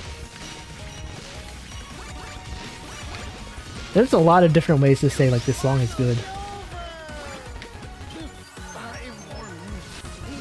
I feel like recently I just say, oh no, they got me. I feel like I need to like expand my vocabulary because a lot of times I just say like, you know, this thing is good or this thing is bad. Like I'll be like, that stream was good. And when I could say something like, you know, that stream was magnificent. People say that. You ever have friends who say like they use uncommon vocabulary? I have like one of my friends, she'll use words that I like don't hear used often. Like I'll see them written out but never really spoken. And then every time she says it, I'm like, I'm trying to think of an example, but I can't really think of anything. But you know, just words that usually you'll see written out, but people don't say them. You know, should bring that stuff back. Wow.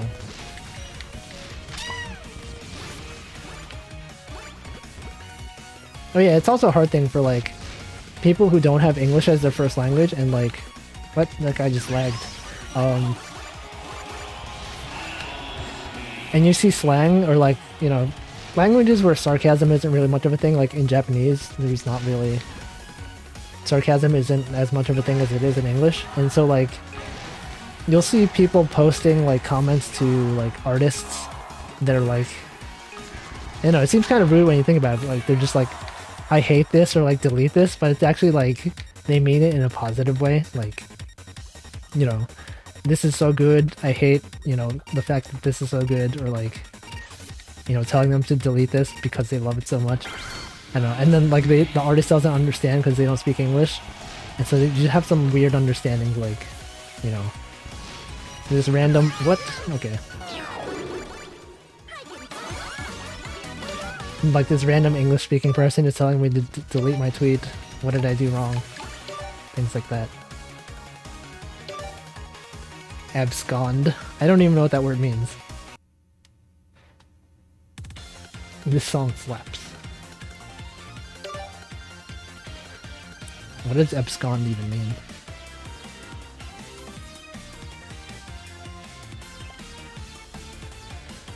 Yeah, slang is hard. Like even I don't understand slang sometimes. I'll just see like someone on Twitter use a word that I've never heard.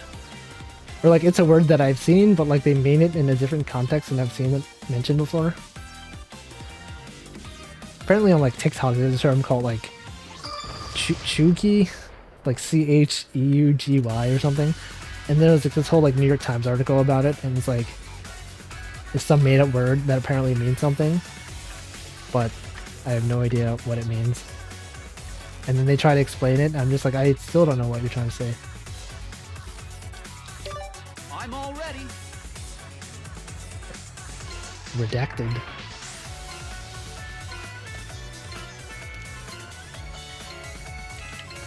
Okay, let's go, gamers. Let's win.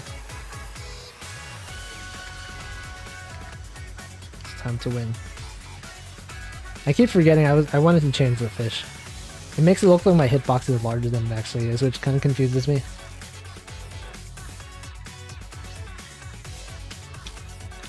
Meow. Trying to think of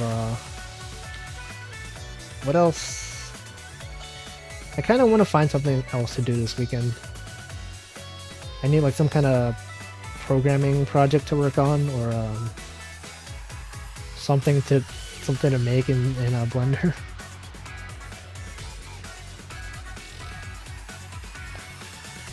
Wait, Chungus means moe? That's kind of weird.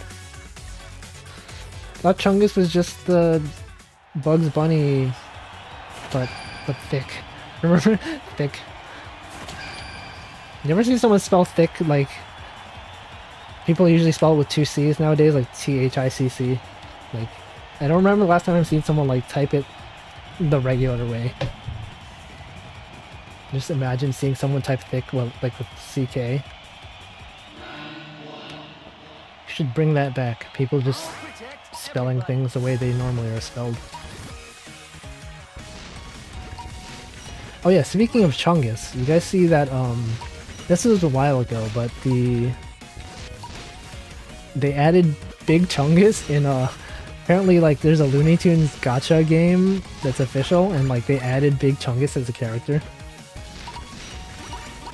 I didn't even know they had like a Looney Tunes gacha game. There's also like apparently there's like a Tom and Jerry gacha game, and oh, I got greedy.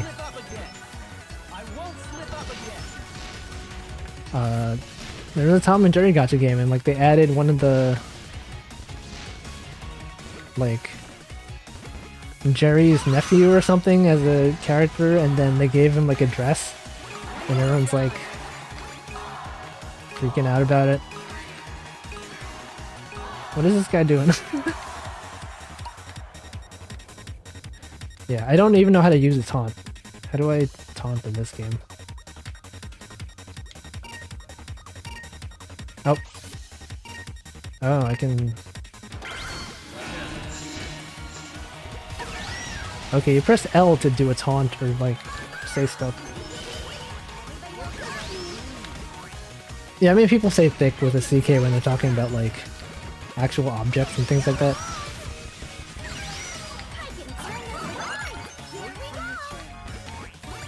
Okay, this guy's just stuck. What is he doing? I will free you. Okay, maybe that was a mistake.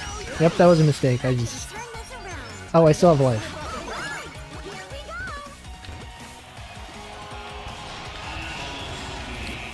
And if there's like Big Chungus, what about Little Chungus? How come we never hear about Small Chungus? Has anyone ever thought about that? Huh? You guys? There's a regular Chungus.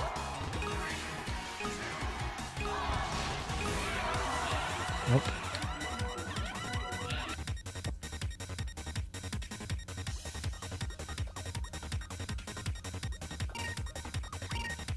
Just the regular sized Chungus. Round 3. What? Okay. We tried.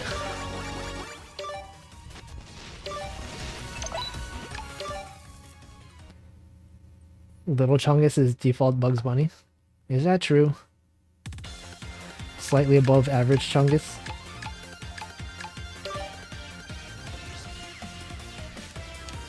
Oh, so regular Chungus is just Bugs Bunny.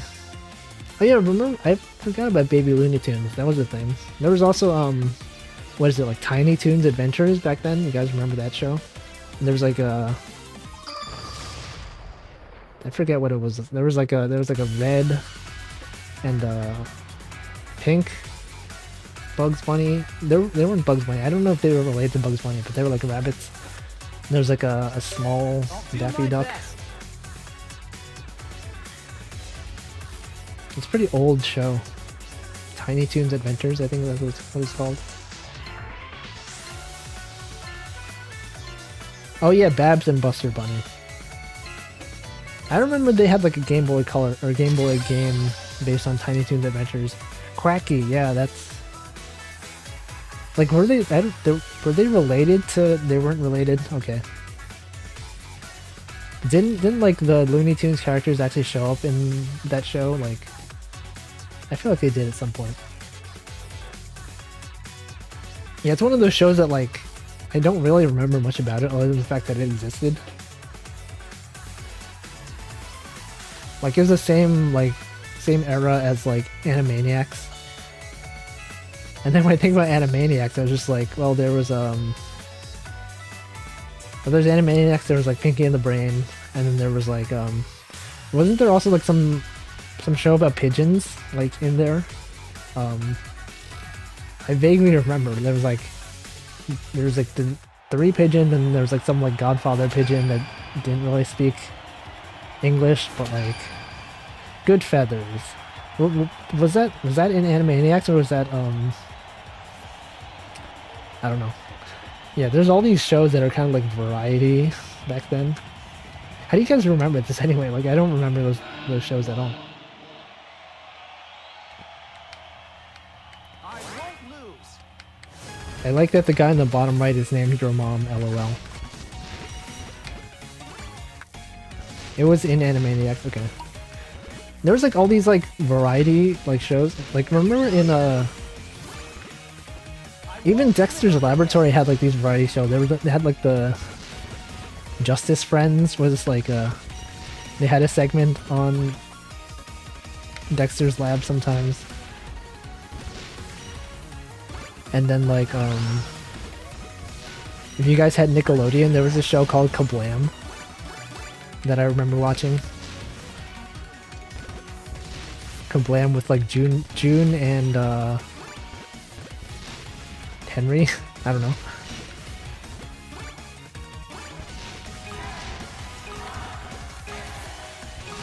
I just remember all these old shows that no one seems to talk about anymore. Wait, Animaniacs had like they did a reboot of it, didn't they? Like, are they still making those? Pinky and the Brain, Elmira. Yeah, I don't know.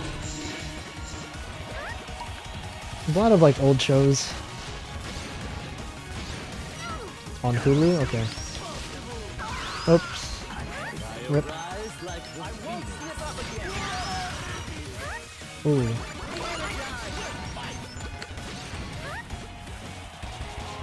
I remember people were like kind of upset about Animaniacs because they had like political jokes and stuff like that, but it's like, did you guys not watch the original Animaniacs? They had like A lot of political jokes in there.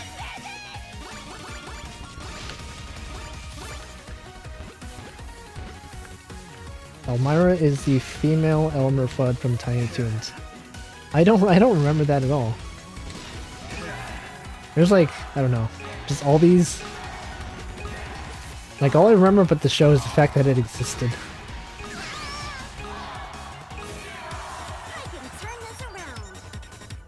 Does anyone remember the show called Zulu Patrol? I don't think I've ever heard of it.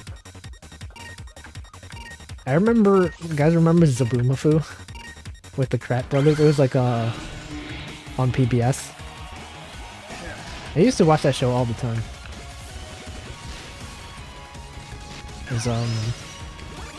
There's like this lemur named Zaboomafoo from Madagascar or something. And then they would just like, I don't know, talk about animals, and then sometimes Zaboomafoo would become a real lemur. Like sometimes he'll be like a puppet talking lemur, sometimes he'll be like a real, actual real lemur. Zaboomafoo scared you?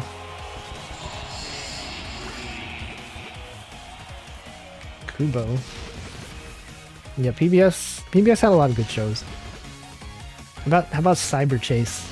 I also watched that show a lot. I didn't know Cyber Chase was actually a Canadian show. It had like the purple bird who was like Gilbert Godfrey. Oh shoot! Look at all those items. It's probably not good to be here, huh? Okay. Yeah, Cyber Chase had Gilbert Gottfried.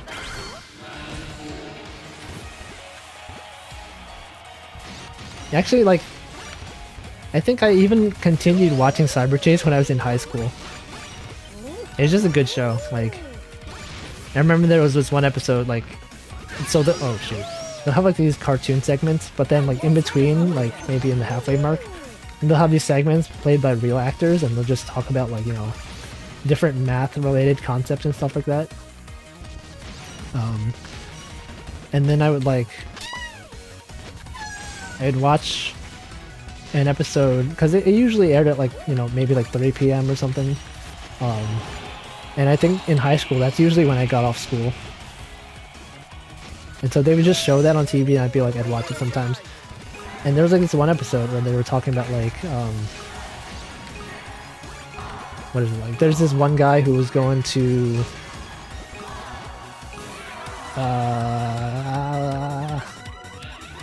he was like trying to meet up with someone, and then they kept walking past each other. And then like I was in high school at the time learning calculus, and I was like, wait a second, that's actually the whatever rule in calculus, I forget, like the discrete points. I don't know. Anyway, good show.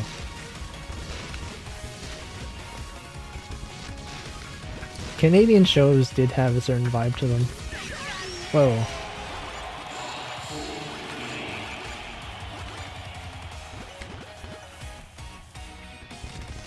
I feel like nowadays all the like cartoons they've kind of optimized them too much. Like they just use pre-made rigs, and they don't do hand-drawn animation as much. Oh no, no. I could have avoided that.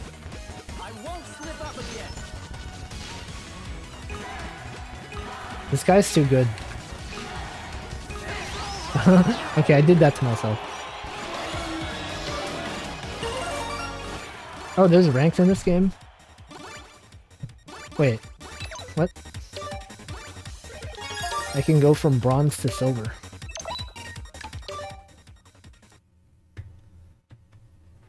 Optimize, yeah, optimize in terms of like time that you don't spend animating. Win voices.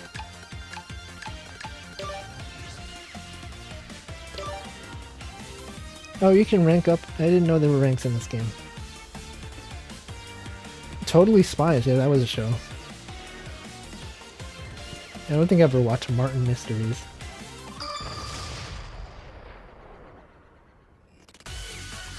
You know, I used to love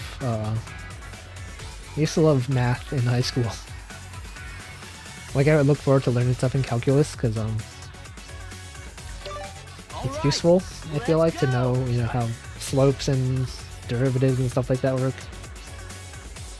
And then I got to college and math was just really hard, and then I just hated it.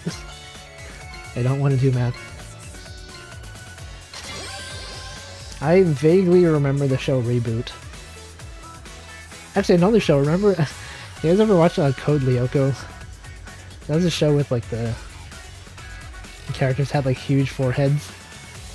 I feel like that show used to play like after on Toonami when I was done with school, and I would just watch it, but like I don't remember anything about it other than the fact that they had huge foreheads and they would go into a virtual world sometimes. Oh yeah, Jackie Chan Adventures is fun.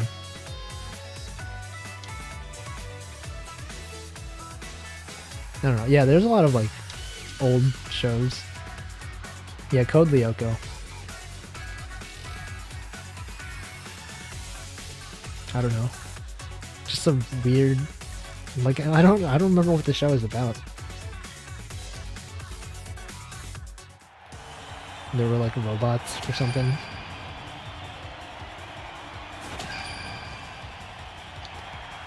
So yeah, I kind of had a similar thing where I actually majored in electrical engineering, and then I had to do all these like EE labs and stuff like that where you like build circuits and transistors and stuff like that. Well, I mean you wouldn't build transistors, but you would use circuits, put capacitors and calculate stuff. It was really hard. It was just like I don't really want to do this. And then I ended up doing software engineering, which is much easier.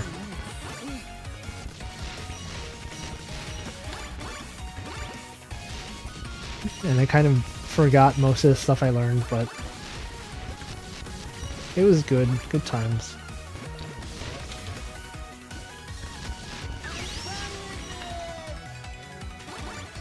No, these guys are too fast.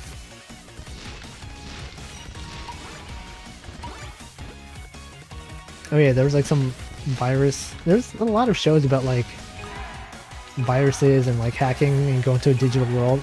It's like Digimon, I guess. Actually, it's been a long time since I've heard anything about Digimon. I feel like it's a bit unfortunate that it never really got as popular as Pokemon. It kind of just like faded into obscurity a bit.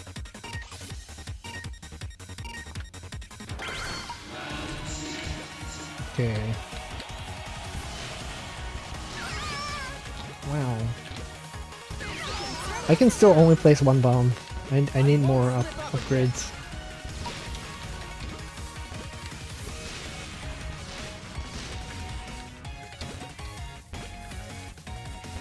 Bakugan. I do remember Digimon being like... I found the Digimon anime to be more engaging than Pokemon. Like, it just seemed more interesting to me. I also remember Digimon cards were a thing.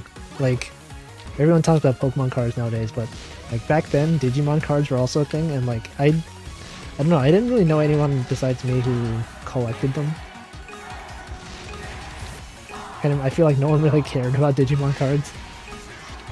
And like I tried playing the Digimon card game once with my cousin, and it was just very confusing, and none of us knew what we were doing.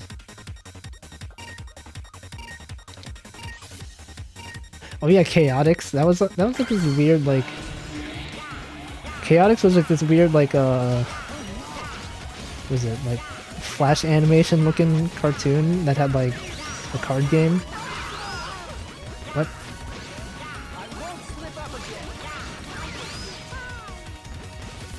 What just happened? This guy is so chaotic.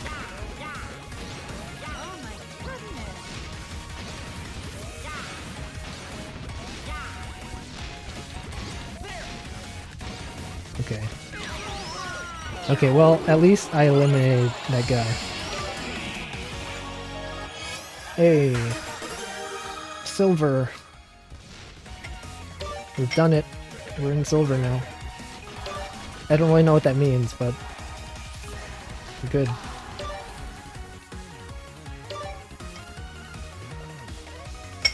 Digimon had a card game. Actually, remember, played the Digimon game on PS1.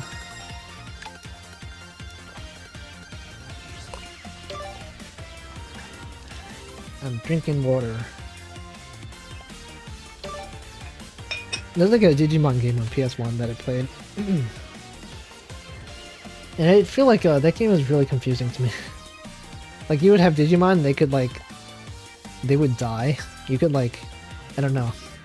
You would train them and then like they could poop and you have to like... Sometimes your poop would turn into a Digimon. Actually, there was a poop Digimon, wasn't there? And then I always feel like the evolution in that game didn't make any sense.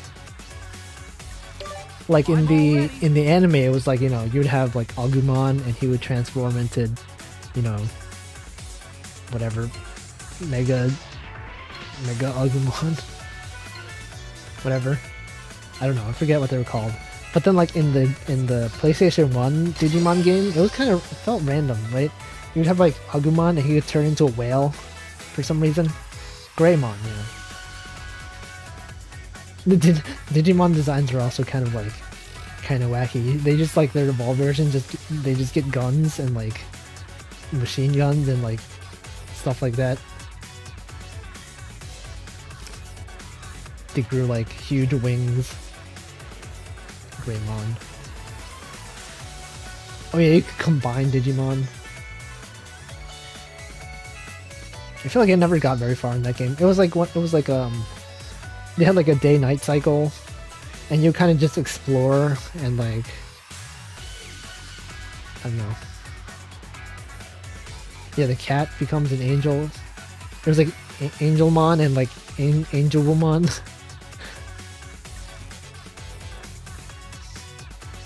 Tyrannomon.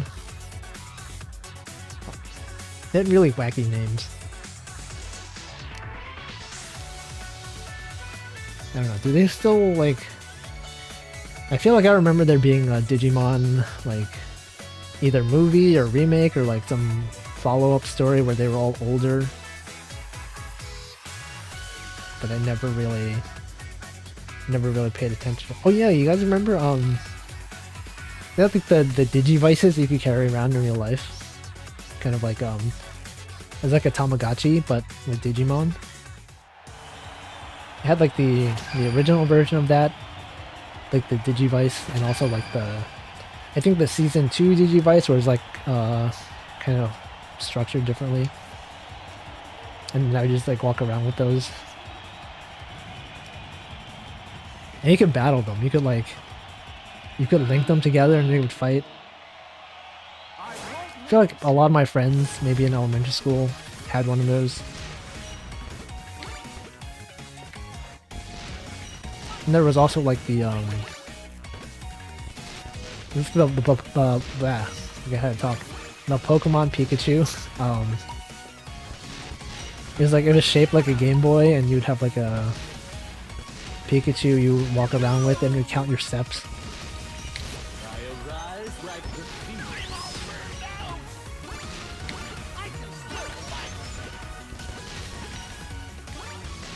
I feel like I also had like the original Tamagotchi, but I never really knew what I was doing. Maybe because I was like a little kid and like just my Tamagotchi would just always die, and I'd be like, I don't know what I'm doing. Oh, I don't know what I was doing there.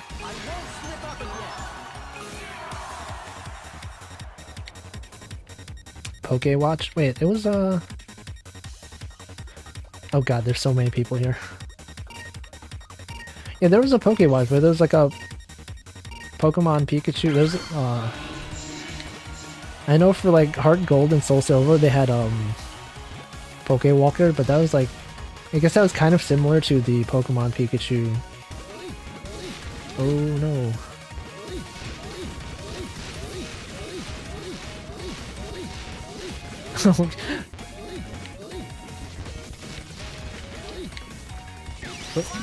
Wow, look at that.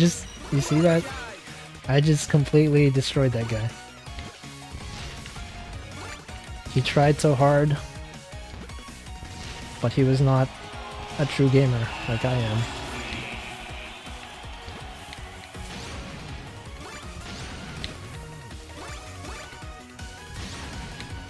Nice. We get all the power-ups.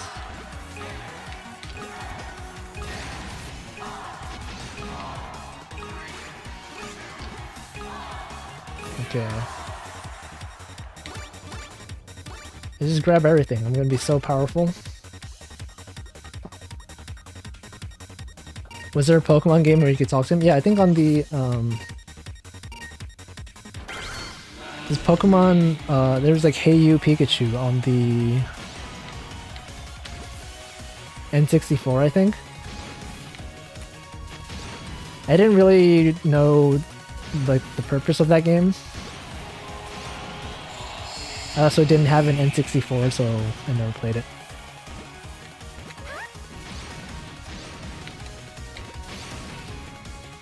Was it on GameCube? I feel like maybe it was on... There's probably an N64 version. I think it was N64.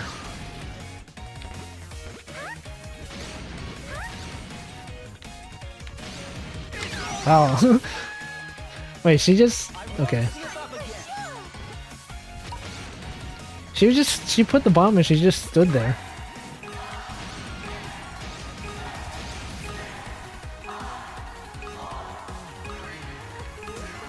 I never watched Trigun myself, but it's one of those shows where like back when internet forums were a thing, I would see people have their forum signature as like a screenshot of Trigun or like one of the characters from Trigun.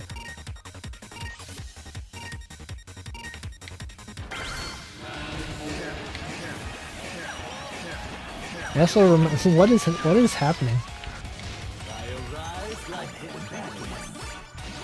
And there's so much chaos going on over there.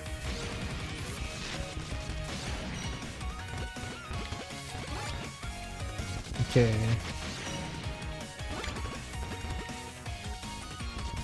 I also remember like you know, it was kind of like the what? It was kind of like a Tamagotchi, but like remember if you had a Dreamcast, if you had Sonic, what is it? Sonic Adventure 1, there were these like chows that you could have, and like the way your Dreamcast memory card worked was that they actually had a screen on it, and like you could I don't know, it's kind of a weird concept to me. Like you have a memory card that had a screen, and then you could have like a Tamagotchi like thing on it. There's like the Chow Garden, and then you could take care of the Chow like on your memory card. I don't know, it's weird. There was a fighting game based off... Wait, BlazBlue was based on Trigun? Or is that something else? I don't know what the context of this is.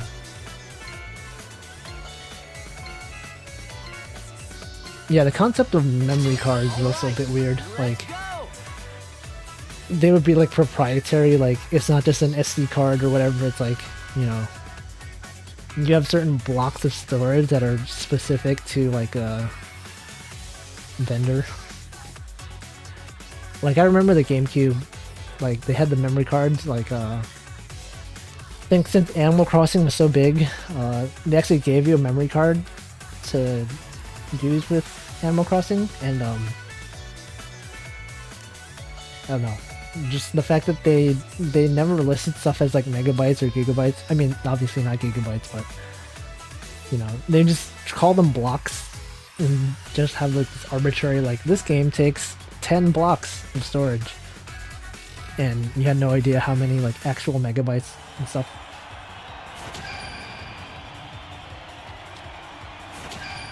Oh, Gungrave is a game with visuals by the author of Trigun. Okay.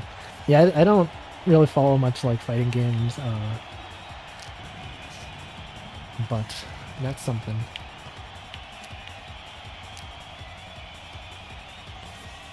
Woo, yeah. Let me change to, wow. Now I have glasses.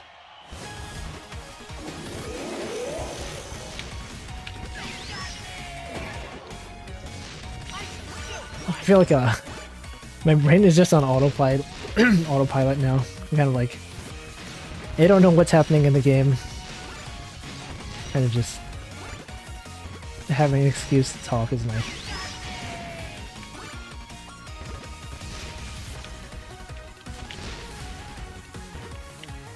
I was never really good at fighting games, so probably just because I don't play them. It's kind of like a, I guess, self-fulfilling prophecy. It's like, you know, I don't play fighting games because I'm not good at them, but I'm also like, what the heck? You know, you also don't get good at fighting games if you don't play them. It's kind of just like, I don't know, I'm kind of accepted. I'm not willing to put in the time and effort to be good at fighting games.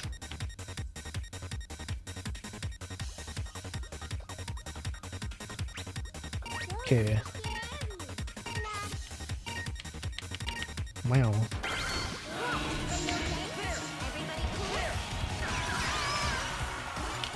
Wow, there's a lot of items over there.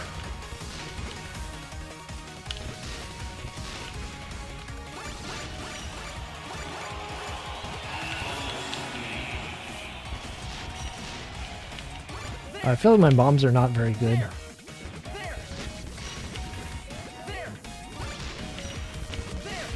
Oh god.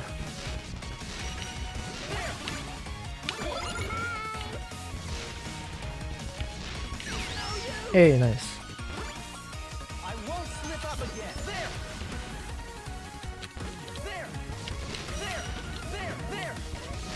There. What's funny about Animal Crossing is you can remove the disc while you're playing. That was like whoa. Yeah, a lot of the games back in the days, especially games that had like multiple discs, you could actually remove the disc.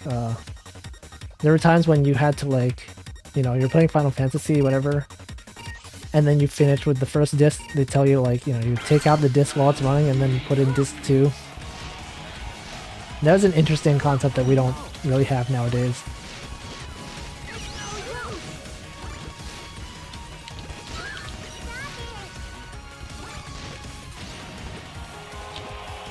Ah.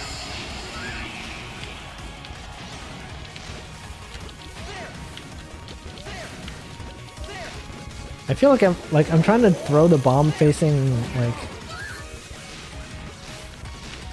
the left, but sometimes he just turns around to face the right.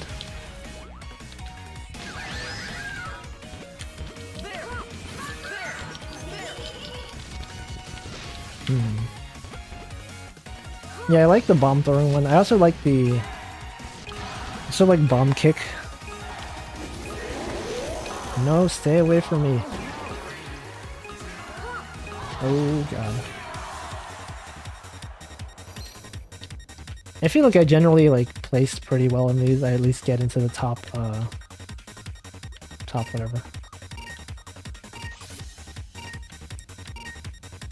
I don't know about, like, you can remove the disc in all games, but like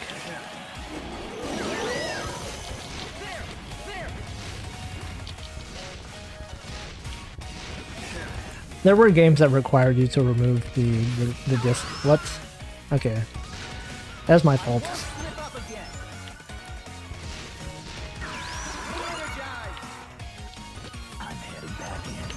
Oh.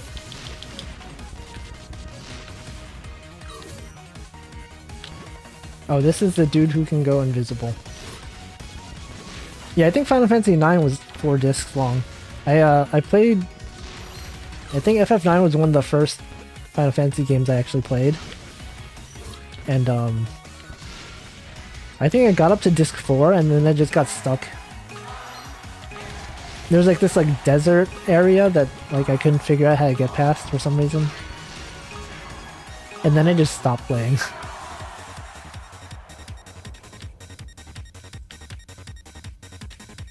I did. There was a phase where I used to watch like FF9 speedruns. It's kind of interesting, like the speedruns for these games. Oh god, no. The speedruns for these games are like 12 hours long, and like, and yet it was still kind of interesting to watch. Like you'd have speedrunners who like start the day and then like well, okay, I'm gonna oh god.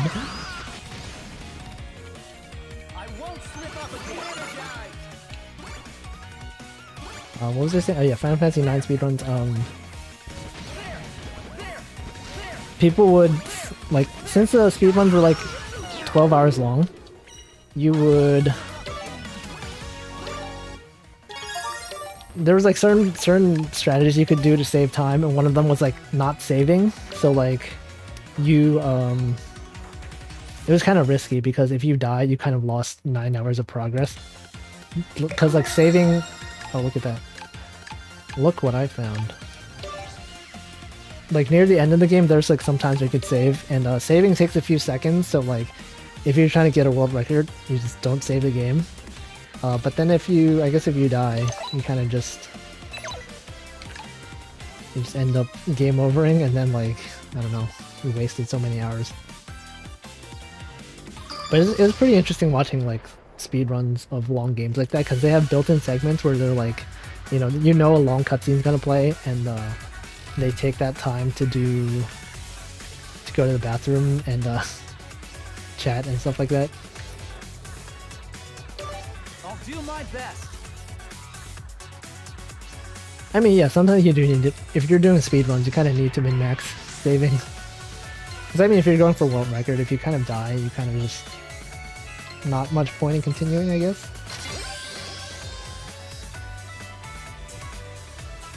Wow.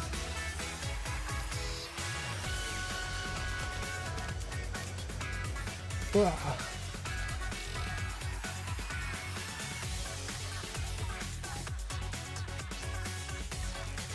I'll probably play for like another half hour.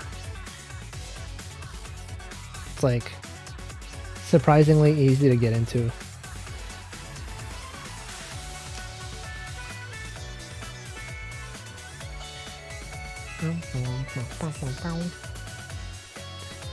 It's like the mouth tracking keeps messing up. It's like not picking up my mouth movements. Okay, hold on. What if I increase the sensitivity? There you go. Time to drink water.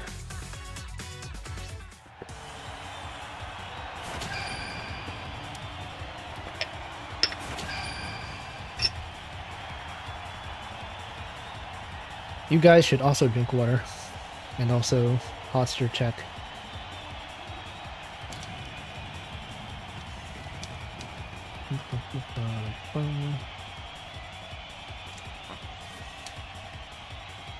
Anything, I don't know, is there anything else interesting that happened recently?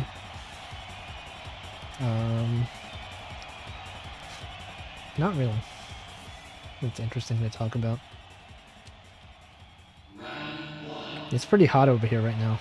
I installed an air conditioner last weekend, which helps a bit.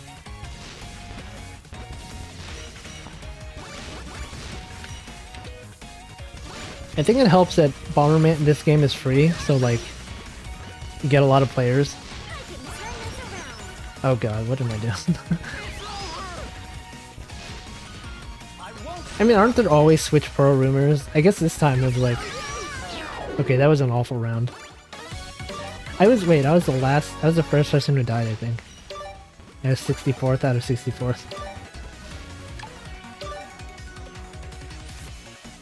Yeah, I guess there's like always Switch Pro rumors, but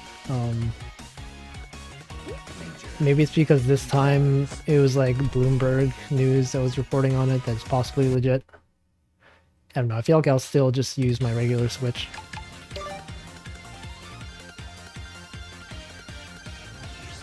Like, I wonder if they'll fix the Joy-Con drift, which has been an issue since forever.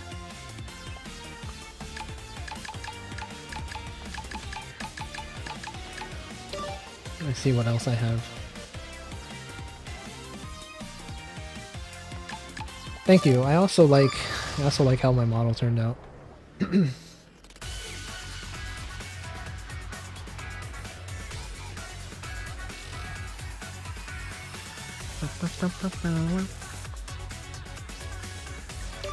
I'll do my best. There's like the special characters in this game. I don't even know how to use their special abilities, since I've only been playing the kind of standard Bomberman. I don't even know. I guess there's only like 4 different buttons you can press. It's obviously one of them.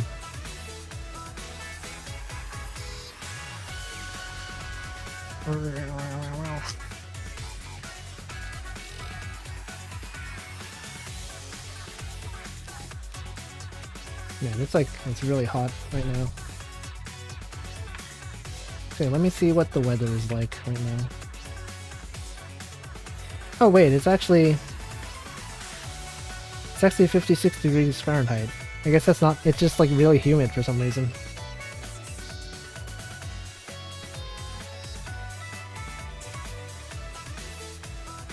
Yeah, you feel like what is the world's worst kept secret?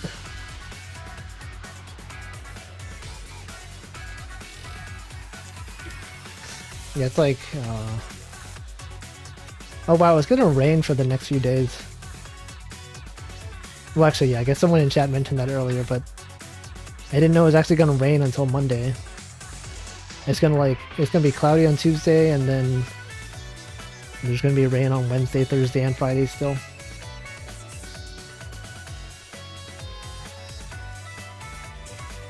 I think weather is like one of the things you talk about when there's nothing else to talk about. Okay, let's see how this round goes.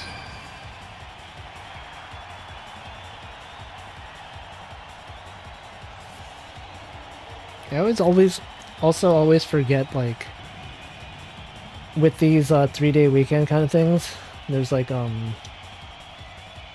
always get confused like when Memorial Day is versus like Labor Day or Veterans Day, or I don't know. There's all these like one-off holidays that they're all kind of interchangeable to me. I always forget that they exist, or like when they are, until someone mentions it. Like I didn't even know Monday was a day off until my manager at work was like, by the way, Friday we have a half day and Monday's the day off. I was like, oh yeah, that's nice. What? I won't lose. Oh, okay. I was gonna do something, but now I have to hold my hand up until I have time to open YouTube Studio again.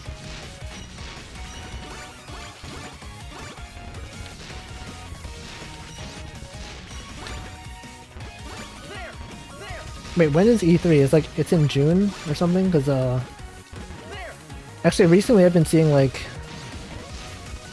different news about like, you know, like Sonic and like Dragon Quest and stuff like that. I always assumed like E3 was happening right now, but apparently those are just like, I guess, anniversary events for different series that's unrelated to E3. There just happens to be like all these news about games coming out. Oh, it's mid-June, I guess. Oops, I walked right into that one.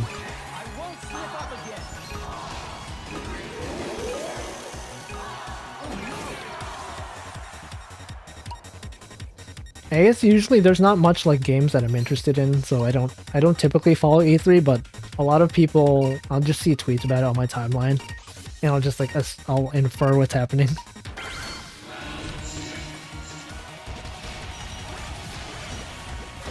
Is that Pyramid Head? That dude in the top left?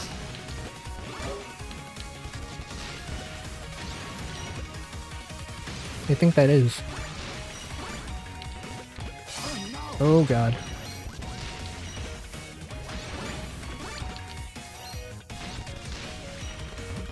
There's a new Final Fantasy. Okay. Oh yeah, they announced I remember there's like all these games that were like I just stood right there. Okay, that was my fault. I remember they announced like Metroid, whatever, like 5 years ago.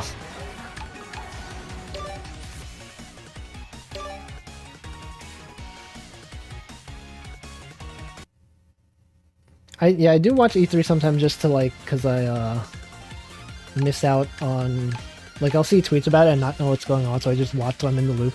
Actually, I'm gonna go get more water and also use the bathroom. Hold on, I'll be back. I'll queue up and then hopefully I'll be in a game by the time I get back.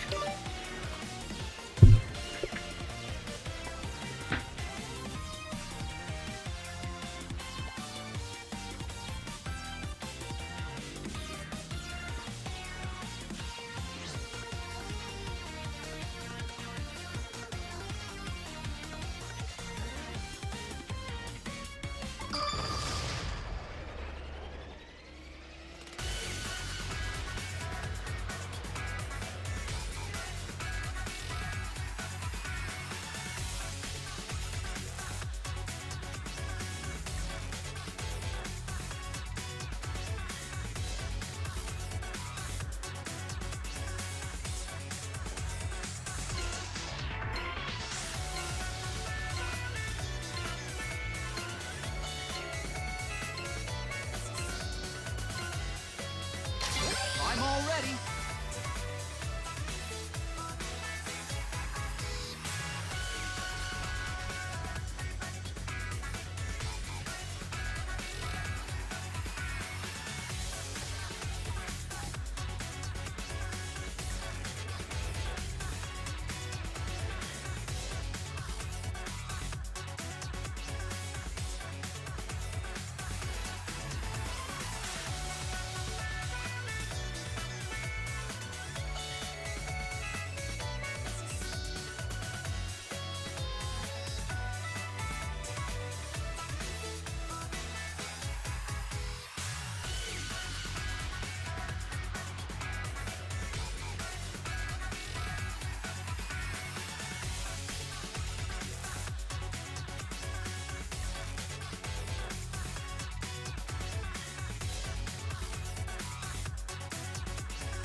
Wow, I didn't miss anything.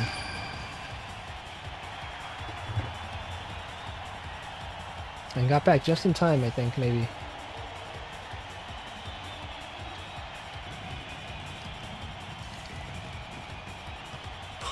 Okay.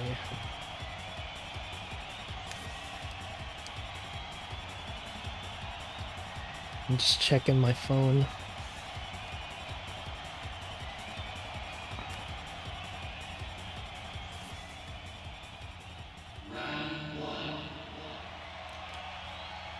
All right, yeah.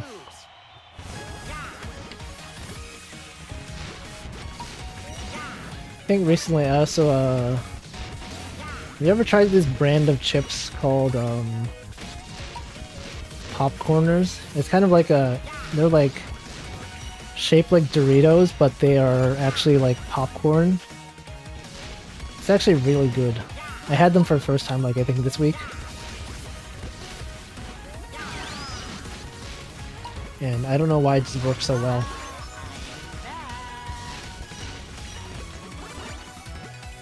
Popcorners, there's also a brand called like Pop Chips, which is also like, I don't know if they're related, but it's like air popped potato chips.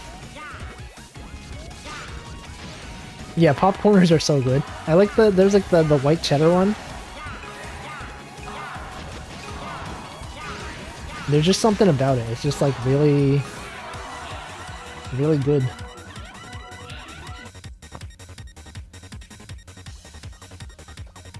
It might be like my favorite triangular chip.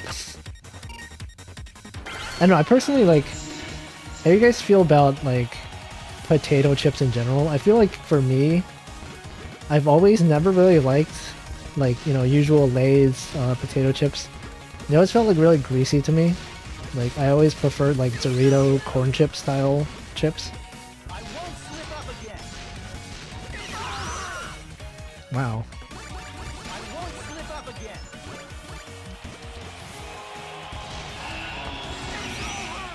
Okay, that guy just that guy just stood still.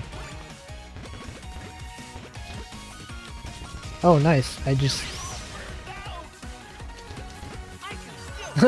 wow. You see this? You see that? That's some pro gamer skills right there.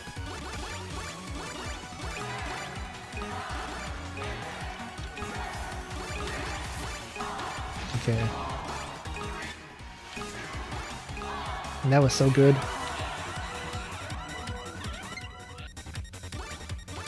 I don't know, for some reason I just don't really like potato chips. Just regular potato chips. What should I be doing? I always feel bad after I eat them. Which, I mean, I don't know. This rabbit. For some reason it just doesn't happen for me with like Doritos. I won't slip up again. But now I think, yeah, popcorners are my favorite. They're just really good. And also, as far as like Doritos go, I think my favorite type of Dorito is the purple bag one, the one that's like, I forget what the name of the actual like flavor is, but whatever the purple Dorito is. Fritos is also pretty good. Apparently there's something called Frito pie. Apparently people make pie with like Frito chips. Apparently that's a thing that people do. Oh god. Oh yeah, also do you guys know that apparently people put peanuts in Coca-Cola when they drink, like there's some people who do that for some reason. I never knew that was a thing. There was like a ProZD video where he was like rating different flavors of Coca-Cola, and one of the things he did was like he put peanuts at Coke because that's a thing that people do apparently. And I just never even thought of doing that. Like, how do people? Why is that a thing? I don't know. Oh yeah, the sweet chili one. Yeah, that's the sweat chili. Sweat chili. Yeah, sweet chili is the purple Dorito flavor.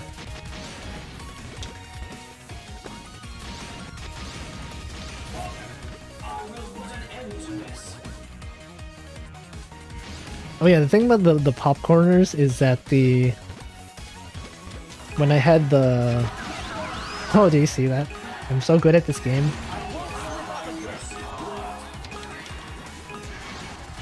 Is that at the bottom of the bag you get all these like all the cheese crumbs accumulate there, and it kind of just feels bad to eat them. I just don't. They just sound best. Yeah, I don't know. I never heard of Frito pie until recently.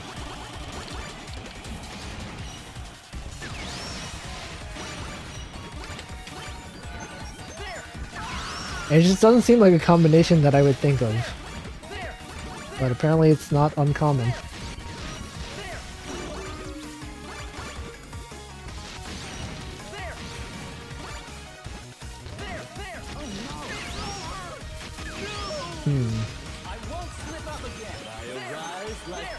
Oh no. Coke with chunks. Okay, this is gonna be kind of dangerous. What? What? What? What just happened there? Okay, I'm gonna save a replay so I could review that later.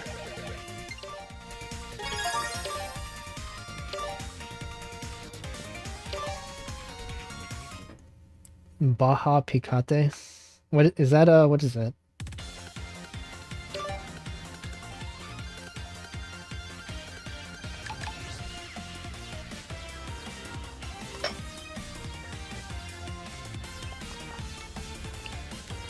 I feel like I usually don't eat pie that much. In general. Oh, Pyramid Head just kills you? I thought I got killed by a bomb.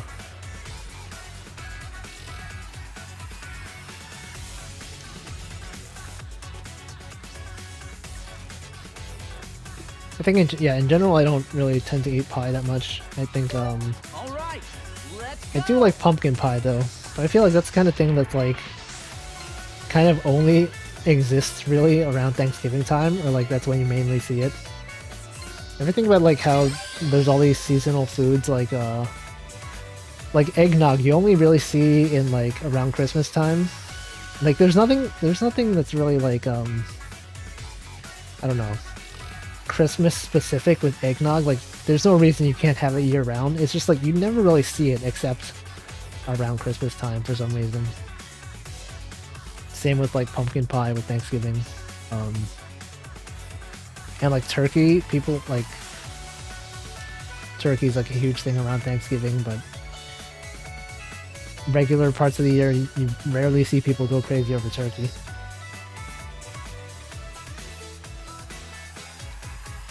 Oh, Baja Picante is a Dorito. Every time I see Baja, I just think Baja Blast. I also don't know if I've ever had eggnog. Every time I think of eggnog, I just think of like, I don't know, company parties where they have eggnog sometimes. But I generally don't go to those.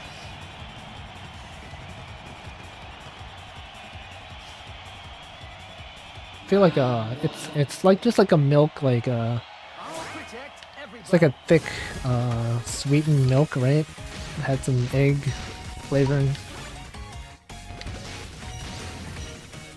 Oh. Wow, if my bomb radius was larger, I would have just died.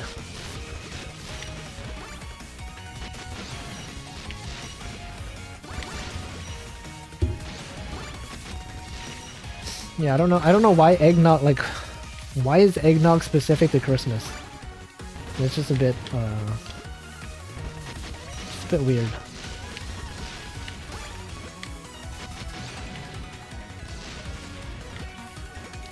I'm trying to think, like, if there's any other food that's, like, usually associated with a specific time of the year. As much as eggnog is with Christmas.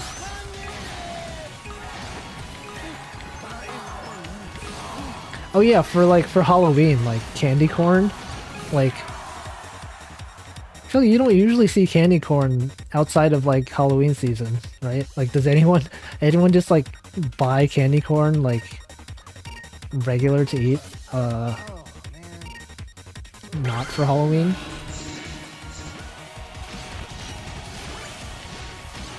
It's just thick milk. Same with like, I feel like marshmallow peeps. I usually don't see them except like around Easter time. I mean, I guess they must exist like just normally. It's just you don't see them promoted as much.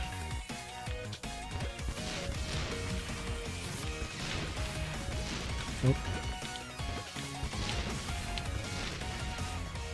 Let's see, what else is there?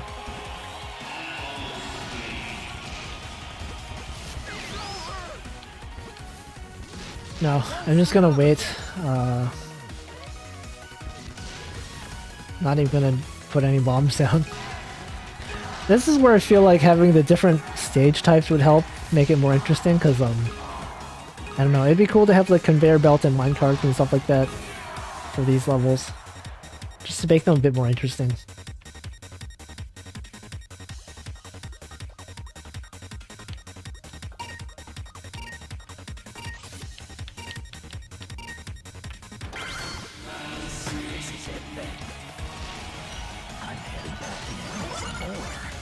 Yeah, I mean, there's probably some guy who just buys, oh god.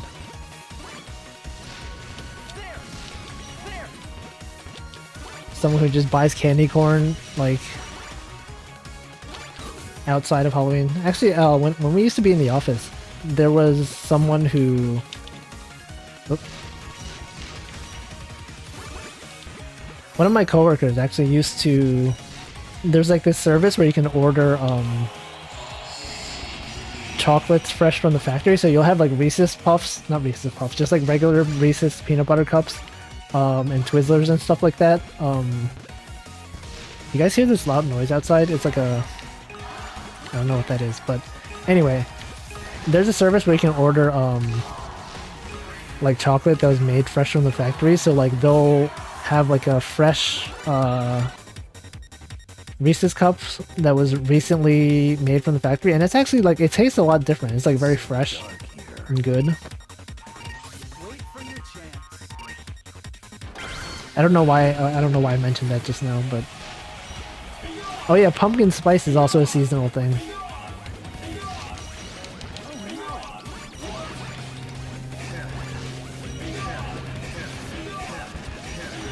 Pumpkin spice being a thing that mostly exists in the fall season. I've never had pumpkin spice flavored things myself.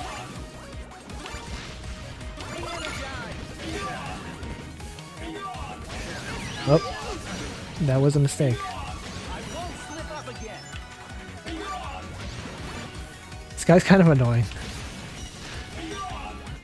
Oh, yes. Finally, I've completed my quest of where I had to ride Louie 3 times.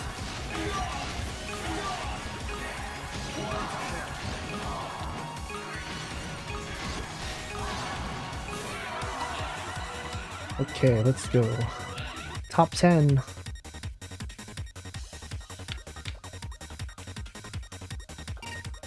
Is this the run?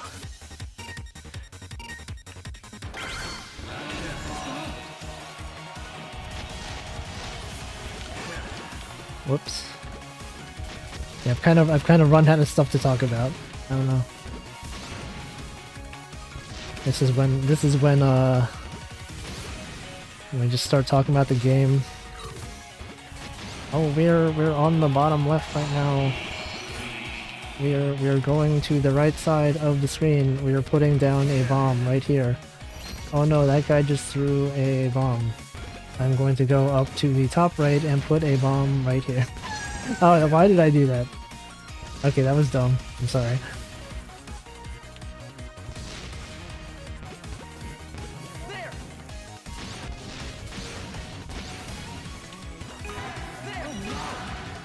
Wow. No, my bomb kicking ability was stolen from me. I haven't had cheesecake in a long time either.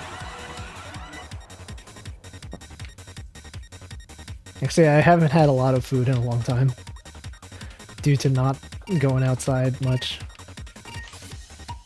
Oh, this is gonna be really stressful.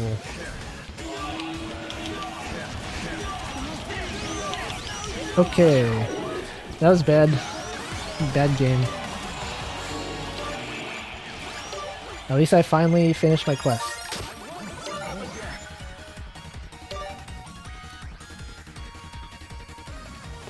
Okay, I think the next one is probably my last game. Yeah, that is a mount. It's a rabbit named Louie. And you get to ride him for like until you take 1 damage. Okay, last game.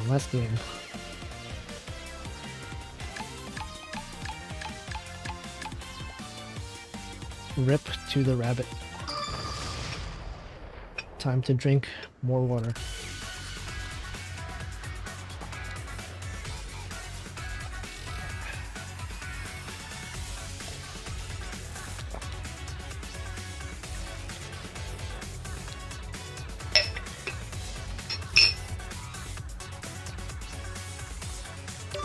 I'm all ready.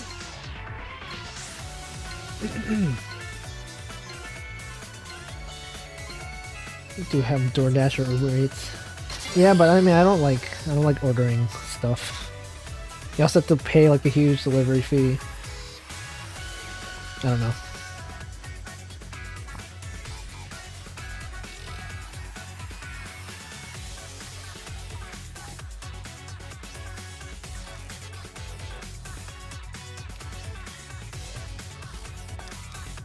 Love these loading screens. Wow.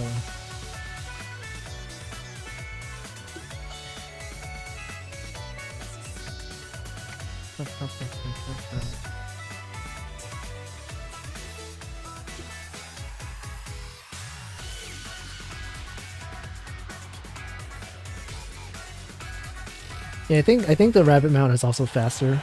Oh, okay, let's go.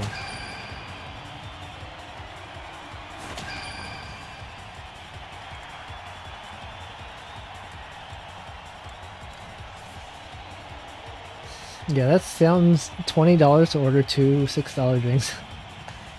That sounds a bit excessive. I'll protect everybody.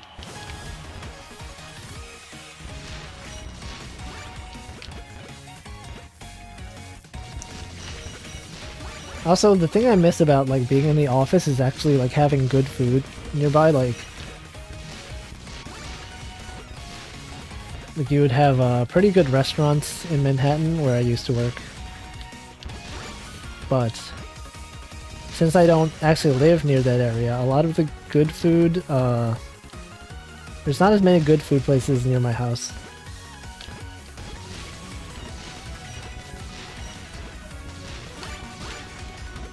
So that's like one of the few things I miss about office life. Is just like during lunch, just going out, getting some good takeout.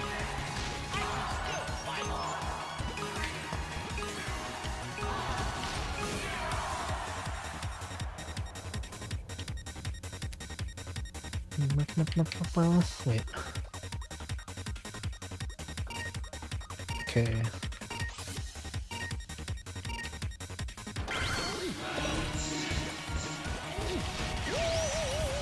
Wow.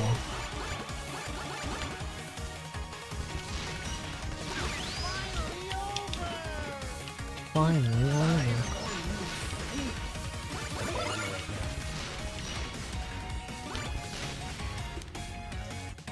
You kind of miss having okonomiyaki. It's like one of the few like food things that are kind of hard to find over here. There's like some places that have it, but they're like very, very few.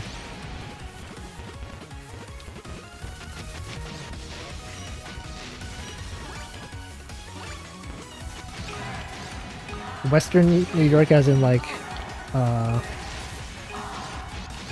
Long Island or what? Or like west side of Manhattan.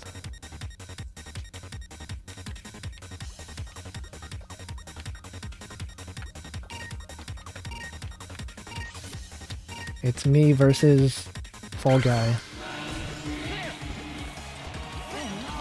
Oh.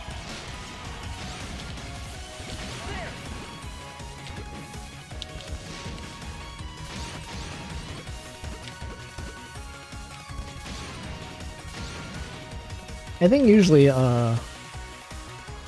we would use I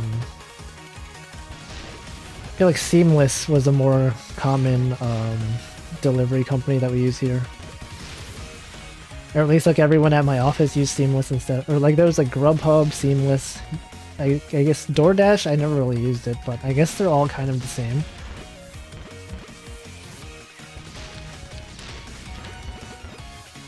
I feel like they're probably all owned by the same company anyway. Like I know like Grubhub owns Seamless. Maybe.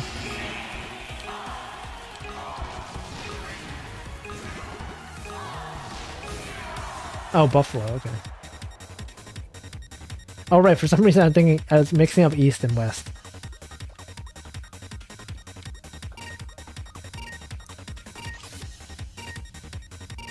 I feel like for me, like, I'm not familiar with a lot of, like, the places outside of, New York City, so, like, when people mention, like, you know, Westchester and, like, things like that, I'm like, I don't know where that is. Okay. Whoops.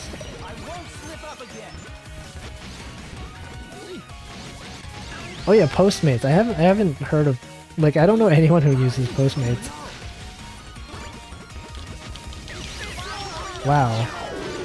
Okay. Alright, well that's the last one, I think. Good game. Have I been streaming for 3 hours yet? I started at 2:30, so I think it's been 3 hours. What is this? 9 grid? What? Okay, let's check out these items we have.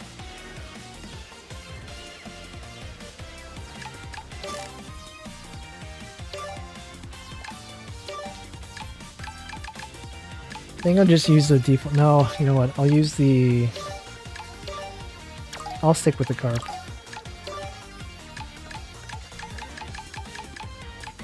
I don't really like these bombs. Oh, this one looks nice.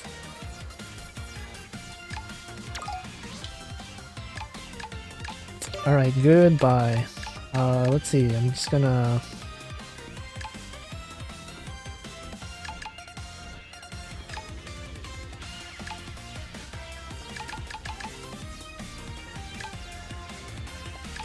I guess I'll use this one.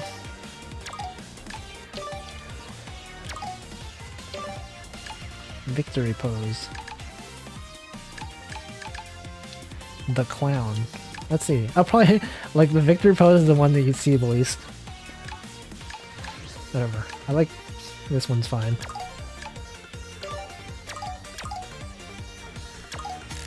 Alright, well, you know, thanks for watching.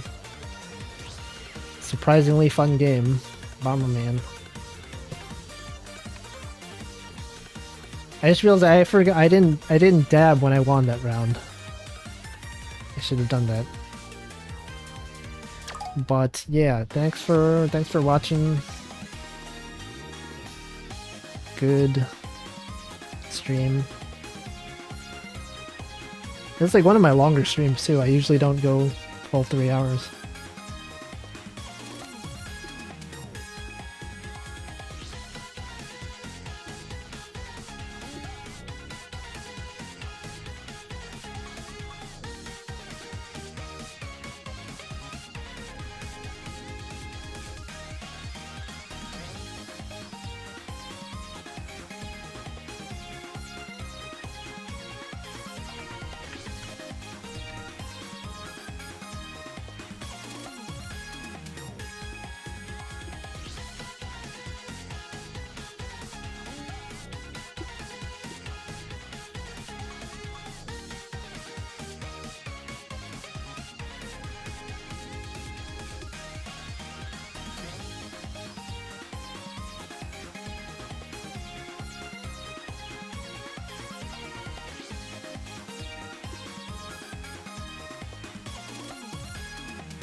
Alright, goodbye.